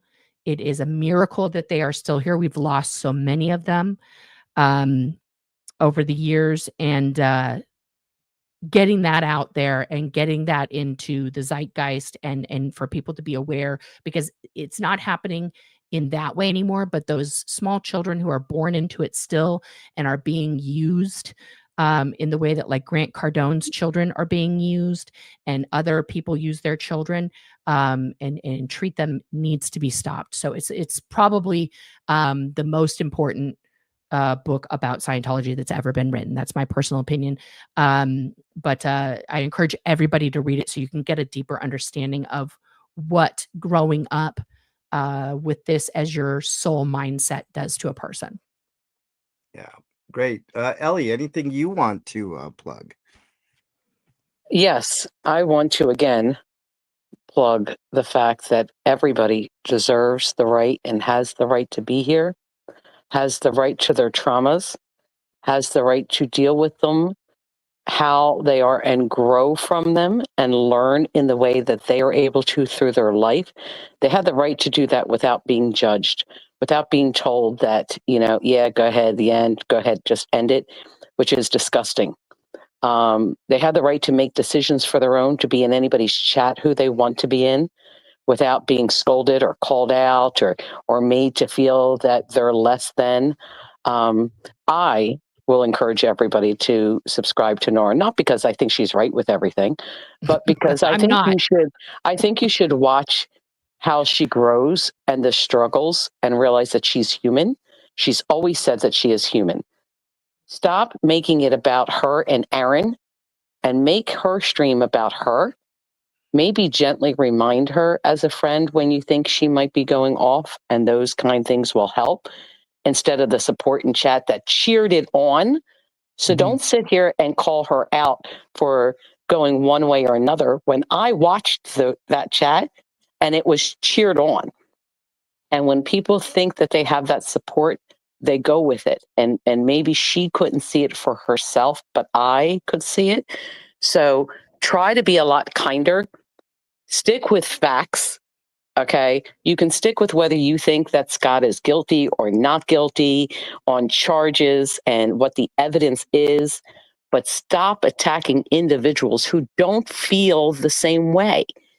Because I have publicly said, if I was on that jury, based on the facts that I have seen, you would absolutely be found guilty because you don't touch things that don't belong with you. And unfortunately for you, Scott, you just said 48 hours ago that you don't believe in the protest in Minnesota, I think it was, where the protesters could go out and lewd, okay, and cause fires and do destruction and vandalism. You said that. Guess what you did? You took it upon yourself in the protest, the same context you put those people in. So let's not be so hypocritical. I'm sorry that you're guilty. I'm sorry. I'm sorry you felt that your supporters needed that kind of content. I'm sorry that you videotaped your own crimes. Yes. But you did it to yourself. Yeah. And you helped the state by airing your own shit. Nobody has to give them evidence. You gave it to them. So I'm sorry for that. I'm sorry you made your decisions, truly. I'm sorry you made the decisions that you made in life. I'm sorry you felt the need to do that. I don't wish anything bad on you. But to me, bad is not saying that you need to face accountability. And unfortunately for you, that's a crime because you helped nobody get out of Scientology. Nobody. Yeah. You did not care or support. You did not come for Laura. Stop saying that. You admitted that you came because of the content. And then you said it was because of Jay from Florida. Stop changing your stories. People see it. You didn't come because you cared about Laura. To be honest, you hurt Laura. You absolutely did, whether you want to see it or not, because of you put shit out there in public. You didn't keep it with her. You aired it. You called her names. You belittled her. You did. And accountability and the day of reckoning, unfortunately for you, is coming. But what I do hope for you is that you learn from it. I hope that you get the help because I think you do need it. Not saying that in a professional as a medical provider, but as somebody that suffers your actions. I cannot believe a normal person would do that. So maybe you're struggling from something that we don't see or we didn't see. But I have said from the beginning, your family loves you. You do have friends, obviously, on YouTube. I don't think that some people have your best interest at heart. Me not liking you, I think means a lot more, I would think, in saying that they are steering you down the wrong path. To stop streaming this stuff, take a break, pay attention to your court hearings because time's a ticking. My understanding is the trial has to start by October 23rd. So time's a ticking unless you waive that speedy trial. And here's the thing: even if you waive that trial, I'm gonna help you. I know I said I wouldn't, but I'm going to help you one more time. The minute you waive that speedy trial, I know you think it's only a couple more months till it gets on, but the minute you waive it, you now give legal right to the state asking for as many continuances as they now need. It works both ways. So you don't get to go back to a speedy trial. Once you waive it, you waive it. So I know you think if you waive it, you might get in by December or January. If the state doesn't decide to ask, you could very well not see court until June. But if you don't waive it, we know it's by October 23rd. Please pay attention to that. I believe you have the right to a fair trial. I believe that the evidence is going to speak for itself. I believe the jury's not going to hear 99% of what you want to say because there are going to be objections, hon. It's not relevant. Okay. I know you admitted you had a hard time with objections, so I'm helping you. The state is absolutely going to object to that, and it's going to be granted. So, the charges is what you need to address, not Scientology. Not you can say you did it because of that, but you thinking you're questioning everybody and their grandmother, and you're going to subpoena 200 people, and that this is going to be the biggest case. I assure you, there is going to be zero mainstream media covering this. Zero. So unless you think MLH and Pinch a Becky are the millions of people and you're going to finally give them the respect that they deserve, you're not going to get that because you can't even stream it. Do you understand? So please, please pay attention to what you need. Please get the help that you need. I want it to be a fair trial. I think I know the outcome, but again, that's my opinion. I'm entitled to it. I saw what you did. It was vandalism and it was hate because it was geared to a specific group of people. You didn't drive down Hollywood Boulevard to get rid of all those. You only did it in an area and you knew who it belonged to. You knew. And it's not up for you to do. So I'm sorry, but it is what it is. And actually, I'm not sorry because you did it. So I don't control your actions.